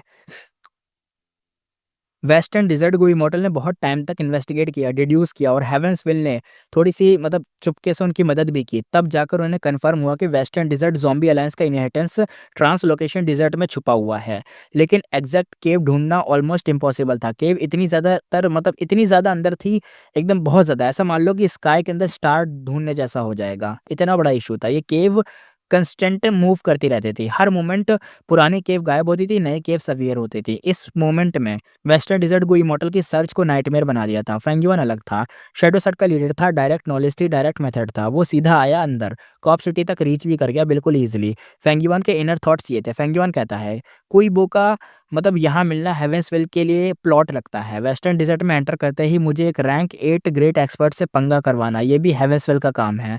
साथ ही मेरे साथ बाइंडिंग और बाकी सब पे इन्वेस्टिगेट किलर मूव लग चुके हैं। मुझे ये इनहेरिटेंस तुरंत ही रिलोकेट करने होंगे। जो कि अब वो अंदर आ गया ना, तो उसकी लोकेशन एक्सपोज़ हो गई। फेंगिवान ने अपने इमॉर्टल प्राइमेसी के एंट्रेंस को ओपन करा, हाथ वेव करा, पूरा कॉप सिटी एक साथ उसके इमॉर्टल प्राइमेसी के अंदर एब्ज़ॉर्ब हो गया। कॉप सिटी में इमॉर्टल गू स्टॉक्ड नहीं थे, पर डिफेंसिव गू फॉर्मेशन के कोर इमॉर्टल गू से बने थे। टोटल 2 इमॉर्टल गू थे यहाँ पे, उनमें से एक फेंगिवान का प्राइमरी टारगेट था। यही उसकी इस जर्नी का मेन ऑब्जेक्टिव था। फेंगयुआन के हाथ में जो 2 इमॉर्टल गू थे, अपीयरेंस में वो एक तरीके से राइनो राइनो या बीटल का वो जो आगे निकला हुआ होता है ना, पता नहीं कुछ हॉर्न सा टाइप का होता है, वैसा टाइप का था। फेंगयुआन ने उसे पाम में पकड़ा हुआ था। ये पहले एक गू का मतलब अपीयरेंस बता रहे हैं, पहले वाले गू का, वो ऐसा दिख रहा था। उसका वेट हैवी और स्टोन लाइक फील हो रहा था। बड़ा-सा कैरास्पेन और थिक हेड और प्योर स्ट्रेंथ का वाइब था इसके अंदर। वो लंबा-सा था और स्पेयर जैसा शार्प उसका हॉर्न था। स्काई को रूल कर रहा हो ऐसा लग रहा था।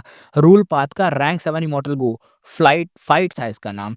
यही फेंगिवान का इस ट्रिप का बिगेस्ट गेन था। शैडो सेट के लीडर होने के स्टेटस से फेंगिवान ने क्विकली इस गो को रिफाइन किया और अपने इमॉर्टल प्राइमेसी में स्टोर कर लिया। दूसरा इमॉर्टल गो भी था, रैंक 6 अर्थ पाथ, नाम येलो सैंड था। वो एक लेडी बग जैसा लगता था, राउंड और कैरा स्पेस में था, जिसमें ना 6 येलो स्टार बने हुए थे। रैंक 7 फाइट और रैंक 6 येलो सैंड, कुछ मॉर्टल गो भी यहाँ पे थे, प्लस केव के अंदर डेंस अर्थ क्यूआई और अर्थ पाथ दांव मार्क थे। इन सबको कंबाइन करके वेस्टर्न डिजर्ट ज़ॉम्बी अलायंस ने ये डिफेंसिव गो फॉर्मेशन बनाई थी। पर जैसे ही फेंगयुआ ने सारे गुवम को अपने प्राइमेसी में गैदर करा, गो फॉर्मेशन पूरी तरह से ब्रेक होकर कोलैप्स हो गई। फेंगयुआन फिर से कॉप सिटी के ट्रेजरी इंस्पेक्ट करता है। मॉर्टल गो हाउस के अंदर बहुत सारे इमॉर्टल मटेरियल भी स्टॉक्ड थे। सबसे प्रीशियस था यहाँ पे कोल्ड मून डिवाइन ब्रेवरी, ये था एक immortal material. Rank 7 immortal material desert के सेंटर में मूनलाइट से 10,000 साल में फॉर्म होता है, ये वाला था। ट्रेजर एलो हेवन में ये प्राइसलेस माना जाता है। इतना रेयर कि रैंक 8 इमॉर्टल के पास भी बहुत कम होता है ये। क्वांटिटी में सबसे ज़्यादा यहाँ पे थे फॉस्फोरेसेंट वुड, जो कि रैंक 6 इमॉर्टल मटेरियल था। ये फियर्स घोस्ट डिजर्ट में ग्रो होता था। वेस्टर्न डिजर्ट ज़ॉम्बी अलायंस के टेरिटरी में इसका पाइल अप उनके काउंटलेस सालों का एक्यूमुलेशन था। फेंगिमा सोचता है शैडो सेट का फाउंडेशन कितना मैसिव है, ये सब देखकर क्लियर होता है। पर सवेनियन इमॉर्टल फेटिस को रिफाइन करने में उन्होंने बहुत ही इन्वेस्ट किया। ये त्यान माउंटेन बैटल के बाद उनके जो बचे-खुचे फोर्सेस थे, हेवेंसविल, हेवनली कोर्ट और मुझ जैसे लोगों ने उन्हें भाई क्रश कर दिया। वो इंस्टेंटली ये चीज़ सोच रहा था कि हाँ, मैं भी उनमें से एक था बर्बाद करने में शैडो सेट को, और अभी लीडर है। यंग विशी और उसकी गैंग पहले ही बाकी ब्रांचेस विजिट कर चुके थे। सेंट्रल कॉन्टिनेंट, नॉर्थर्न पैस, साउथर्न बॉर्डर की ज़ॉम्बी अलायंस इनहेरिटेंस फिनिश हो चुकी थी। ईस्टर्न सी ब्रांच ईस्टर्न सी इमॉर्टल ने कब्जा करके कंट्रोल में ले लिया था और अब लास्ट वेस्टर्न डिजर्ट इनहेरिटेंस फेंगिवान के हाथ में आ चुकी थी। शैडो सेट का फाइनल बचा हुआ फॉर्चून यहाँ खत्म होता है। इसके अलावा कुछ छोटी मोटी चीज़ें थी, पर वेस्टर्न डिजर्ट में फेंगिवान को प्राइमरली उन रिसोर्स पॉइंट में इंटरेस्ट था जो जेड पोर्ट माउंटेन थे। जैसे Z port mountain shadow sector ने सीक्रेटली उन्हें वाइल्ड इमॉर्टल गू स्पॉन करने के लिए नरिश किया था। अंडरग्राउंड केव में फेंगिवान और फेरी मियाओयन थोड़ी देर वेट करते हैं, तब एक वाइट क्लॉथ फिगर वॉक करते हुए अंदर आती है, लेडी पाइनिमिंग। वो आइसी माउंटेन की तरह कोल्ड और वाइट रोब स्नो जैसी थी और हाथ में एक कैप्टिवस पकड़े हुए थी। इसका नाम था फेरी कुइबो। फेरी कुइबो पूरी तरह से फ्रोजन मतलब हो चुकी थी, एकदम भाई बर्फ का टुकड़ा बन चुकी थी। आइस एकदम बंद थी, बॉडी एकदम जमी हुई थी, मूवमेंट जीरो थी, बिल्कुल बाइनिमिंग के कंट्रोल में थी। बाइनिमिंग ने लिटरली कुइबो को कैप्चर कर लिया था और अब शायद फेंगवन के सामने फेंकने वाली है ये कि क्या करना है इसका। और शौक वाली ये बात है ना, मैं तुम्हें दोबारा याद दिला देता हूँ, बाइनिमिंग रैंक 6 है। बाईशियांग का जो उसका मूव है ट्रांसफॉर्म होने वाला, या बाईशियांग के मूव में जब बदलती है तो रैंक 7 बनती है, वरना वो रैंक 6 है। रैंक 7 बनने का मेरा मीन्स ये नहीं कि रैंक 7 हो जाती है, बस पावर रैंक 7 हो जाती है, रहती वो रैंक 6 है। तो बड़ी बात है यार, रैंक 7 को पकड़ लिया, रैंक 7 फेरी कुइबो को पकड़ लिया उसने। फेरी मियाओई ने तुरंत ही बाइनिमिंग को प्रेस किया और फेंगयुआन की आइज भी शाइन कर उठी। रैंक 6 कल्टीवेशन होते हुए भी बाइनिमिंग की battle strength pure rank 7 level की थी और रैंक 7 में भी स्ट्रॉन्ग एक्सपर्ट काउंट होती थी वो। उसका northern dark ice soul physique 10 extreme physique में से एक था। बाईस शांग की ट्रू इनहेरिटेंस के साथ मिलकर multi times stronger effect show करता था। सबसे बड़ा फैक्टर, बाइनिमिंग डेथ फियरलेस थी, टैलेंट इंसेन लेवल का था। साउथर्न बॉर्डर में उसने 3 मतलब 1v3 करा था, 1v3 के अगेंस्ट 2 को मार दिया था, तीसरे को हैवी इंजर कर दिया था, वो भाग गया था। ये था रिजल्ट। और अब एक रैंक 7 को इमॉर्टल फेरी कुइबो को फोर्सफुली कैप्चर कर लिया था, जिंदा पकड़ लिया था। फेंगिवान के बाद सेकंड स्ट्रॉन्गेस्ट वो उसी थी, मतलब यही थी बंदी। फेंगिवान का थॉट ये था, फेरी कुइबो को कैप्चर हो गई है, पर मैं अभी उसका इमॉर्टल प्राइमेसी एनेक्स करने में रश नहीं कर सकता। पहला रीजन, ये पूरा पैलेस अर्थ क्यूआई से भरा हुआ है, हेवन क्यूआई बिल्कुल नहीं है, इमॉर्टल प्राइमेसी यहाँ रखना सूटेबल नहीं होगा। और defensive formation rank 6 fang mosquito sand बन गया था, उसकी कॉप्स और प्राइमेसी दोनों यूजलेस हो गए हैं क्योंकि वो यहीं पर मर गया ना, इसलिए। दूसरा, फेंगिवन अभी हंगरी स्टेज में नहीं था, फूड की अर्जेंट नीड अभी नहीं है। और सबसे इंपॉर्टेंट, फेरी कुइबो का रिलेशन 1000 ट्रांसफॉर्मेशन एंड सेक्टर का मतलब उसके साथ है, वो भी एक रैंक 8 बंदा है, इसलिए फेंगिवान उसे हेवेंसविल के कुछ स्कीम में से ही डाइवर्ट कर रहा है। वो कह रहा है कि शायद ये हेवेंसविल का ही काम है रैंक 8 से पंगा दिलवाना। फेंगिवान ने आगे कहा, सेंस तुमने इसे कैप्चर किया, तुम इसे अपने इमॉर्टल प्राइमेसी में रख लो। बाइनिमिंग ने सिंपल सर हिलाया, वो पीछे मुड़ नहीं सकती थी। हेवनली कोर्ट और साउथर्न बॉर्डर दोनों से परस्यू कर रहे थे, पीछा कर रहे थे, प्लस गू रिफाइन करने के लिए शैडो सेट के सपोर्ट की जरूरत थी। कॉर्पोरेशन मजबूरी थी। हाई लवलन भी रिटर्न करती, उसकी बॉडी पर ब्लड के ट्रेसेस थे, तो वो भी नहीं कर सकती। हाई लॉलन कहती है, वो बॉय एशिश बन गया, उसका इमॉर्टल प्राइमेसी भी डिस्ट्रॉय हो गया। फाइट की आवाज़ की वजह से कुछ वेस्टर्न डिजर्ट के गू इमॉर्टल अट्रैक्ट हो गए, पर मैंने उनके साथ फाइट नहीं की, तुरंत ही वापस आ गई। और लीक देखिए, सिंपल लोग नहीं थे शायद, यानी जो दिखे उसको वो खतरनाक वाले थे। और उनकी दिख रही थी ना। बाइनिमिंग ने तो भाई कुछ नहीं छोड़ा, लेकिन शायद हाई लॉलन ने थोड़ा सा ट्रेस छोड़ दिया अपना। फेंगिवन सर हिलाता है। हाई लॉलन अभी अभी इमॉर्टल एक्सेशन की थी, उसके मतलब जो उसका इंसाइट है शार्प था, उसकी जजमेंट लाइकली सही थी। वो रैंक 7 एक्सपर्ट ही होंगे उसके हिसाब से, तो वो भी नॉर्मल ही है। वेस्टर्न डिजर्ट ज़ॉम्बी अलायंस एक सुपर फोर्स थी, उसकी इनहेरिटेंस को सर्च करने वेस्टर्न डिजर्ट के एलीट इमोर्टल्स नेचुरली आते ही हैं। सुपर फोर्स भी इंटरेस्ट रखते हैं और हेवेंसविल तो भाई वैसे ही सबको सपोर्ट करती है ताकि शैडो सेक्टर बर्बाद हो जाए। फेंगयुआ ने कहा, हम अभी लीव करते हैं, पर सेंटेंस कंप्लीट होने से पहले ही लेफ्ट और राइट ऊपर से 3 फिगर अपीयर होते हैं। लेफ्ट में रेनबो फेदर वाला thin young looking rank 7 enslavement path immortal sharp था, हंसते हुए कहता है, इसका नाम था पिकॉट डेटी। कहता है, फ्रेंड ज़ॉम्बी अलायंस का इनहेरिटेंस लेकर सीधा भाग जाओगे, सपना देख रहे हो क्या? जो ठीक उसके ऊपर अपीयर हुआ था वो वाइट ट्रेडिशनल ड्रेस में था, हाफ फेस दिख रहा था, ब्यूटीफुल आइज थी, लॉन्ग लैशेस थे, यानी आई लैशेस जो होते हैं वही। वेस्टर्न डिजर्ट की फेमस ब्यूटी थी जो फेंगयुआन के ठीक सर के ऊपर आई थी, जिसका नाम था ब्यूटीफुल कैमल इमॉर्टल। उसका स्टेटस क्याओ शिलियो और फेरी मियाओइन के लेवल का था। वो कहती है जा सकते हो, पर इनहेरिटेंस का एक हिस्सा यहाँ छोड़ दो तो चले जाओ। राइट जो फेंगयुआन के अपीयर हुआ था वो कहता है, मतलब पहले तो लुक दिखाता है, वो एकदम बड़ी चेस्ट वाला मस्कुलर बंदा था, ब्रोंज स्किन थी और हैवी सांस ले रहा था, एक पावरफुल लुक था, एक पावरफुल बंदा था वो। और सर नेम था डोंग, मतलब western desert super clan Dong clan का बंदा था। और ये था Dong Li Fang, wind path rank 7 expert tracker था ये बंदा। डोंगलीफैंग इरिटेट होकर कहता है, 2 southern border, 1 northern plains plus 1 western desert Gu model. क्या वियर्ड मिक्स अप है भाई ये सब एक साथ, ये कैसे? तुम सोच रहे होगे कि यहाँ पे वेस्टर्न डिज़र्ट का कौन है? क्योंकि ये पूरी टीम है ना, हाई लवलान, बाइनिमिंग, फेंगयुआन, तो यहाँ पे वेस्टर्न डिज़र्ट का तो कोई नहीं है इनमें से, फेंगयुआन भी तो साउथर्न बॉर्डर का था।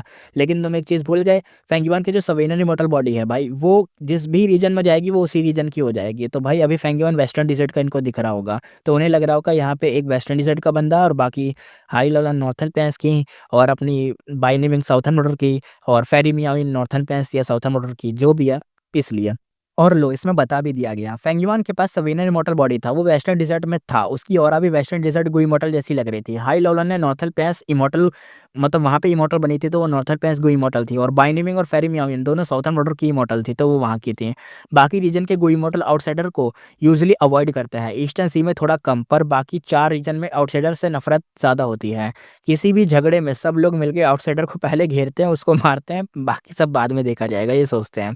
पिकॉट डेटी, ब्यूटीफुल कैमल म्यूटॉल और डोंग ली फैंग इसका नाम था। तीनों के चेहरे खराब हो गए। क्यों? क्योंकि फेंगयुआन और जो टीम थी ज़ॉम्बी अलायंस का इनहेरिटेंस ले लिया था। उनके हिसाब से ये उनका ही था। पिकॉट डेटी कहती है, ये आउटसाइडर्स हमारे एरिया का खजाना चुरा के भाग रहे हैं, सपने ही में ही जाओगे तुम। ब्यूटीफुल कैमल कहती है, जा सकते हो पर इनहेरिटेंस का हिस्सा यहीं छोड़ सकते हो। और यहाँ पे जो डोंग ली फैंग था वो तो कहता है, हम वेस्टर्न डिजर्ट के नेटिव हैं, ये लोग हमारी टेरिटरी में ट्रेजर चुरा रहे हैं, सिंपल सी बात। तीनों चुपके से कोऑर्डिनेट कर रहे थे। तभी बंदे कहते हैं, आप आराम से आपस में बात करते हुए, तीनों चुपके से, सावधान रहना, इनके पास 2 रैंक 7 हैं और 2 रैंक 6 हैं। दूसरा कहता है, 2 रैंक 6 सिंपल नहीं है और अजीब है उनके। तीसरा बंदा कहता है, वो रैंक 7 वाला छोटा फेमिलियर सा लगता है, कहाँ देखा था मैंने उसको, याद नहीं आ रहा, लेकिन कहीं देखा देखा सा लग रहा है। डोंगली फैंग की पुप्पेस थोड़ी सी टाइट हो गई, उसने फेंगयुआन की आइडेंटिटी पहचान ली थी, थोड़ा बहुत याद कर ली थी। फेंगयुआन अब अपने असली शक्ल यूज़ कर रहा था, इन्वेस्टिगेट कलर मूव की वजह से उसकी आइडेंटिटी छुपाना बेकार था।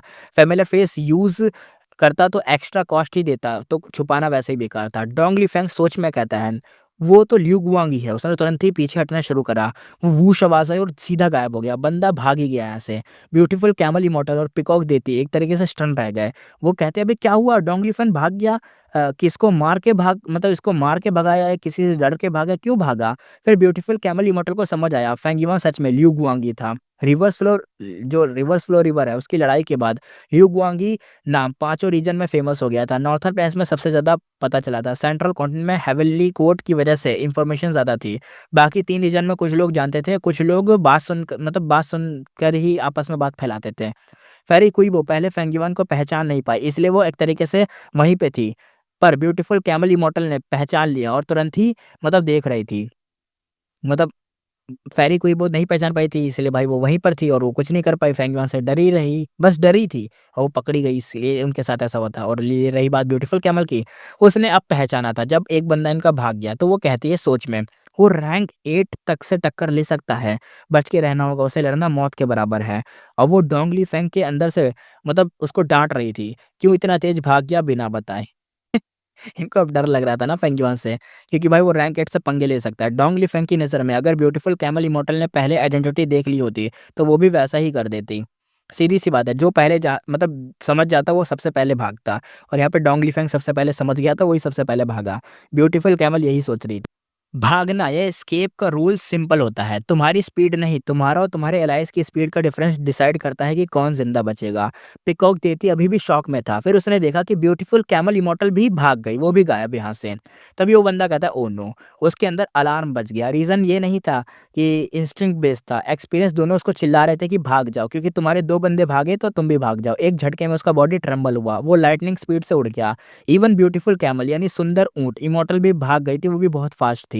फेंगयुआन ने कुछ नहीं देखा ना कुछ करा, और तीनों वेस्टर्न डिजर्ट रैंक 7 एक्सपर्ट डर के मारे ही भाग गए। फेंगयुआन स्काई को देखकर बस हंस रहा था। वो कहता है, हेवेंस विल चाहे जितना प्लॉट करे, सो व्हाट, आगे क्या? जब तक फेंगयुआन स्ट्रांग है, कोई भी एक तरीके से बीच में उंगली नहीं कर सकता। लाइफ एंड डेथ के मोमेंट पर उनकी सर्वाइवल इंस्टिंक्ट ही डोमिनेट करेगी, और वही भागेंगे जो कमजोर होंगे। साउथर्न बॉर्डर में जब फेंगयुआन को एस्केप करना पड़ा था, वो इसलिए क्योंकि उसके एनिमीज़ ट्रू स्ट्रॉन्ग थे, यानी बहुत ही ज़्यादा स्ट्रॉन्ग थे। लेकिन अब रियलिटी ये थी कि फेंगयुआन ऑलरेडी एक गू इमॉर्टल एक्सपर्ट लेवल का था। ऑर्डिनरी रैंक 7 गू इमॉर्टल उसके सामने सीधा कुछ नहीं कर सकते, खड़े ही नहीं हो सकते। वो देखता ही, एक तरीके से वो बस देखता उनको और वो देखते ही रह जाते फेंगयुआन को, या फिर वो बस भाग जाते और कुछ नहीं कर पाते। और इसी के साथ एपिसोड करते हैं खत्म, फिर मिलेंगे नेक्स्ट एपिसोड में।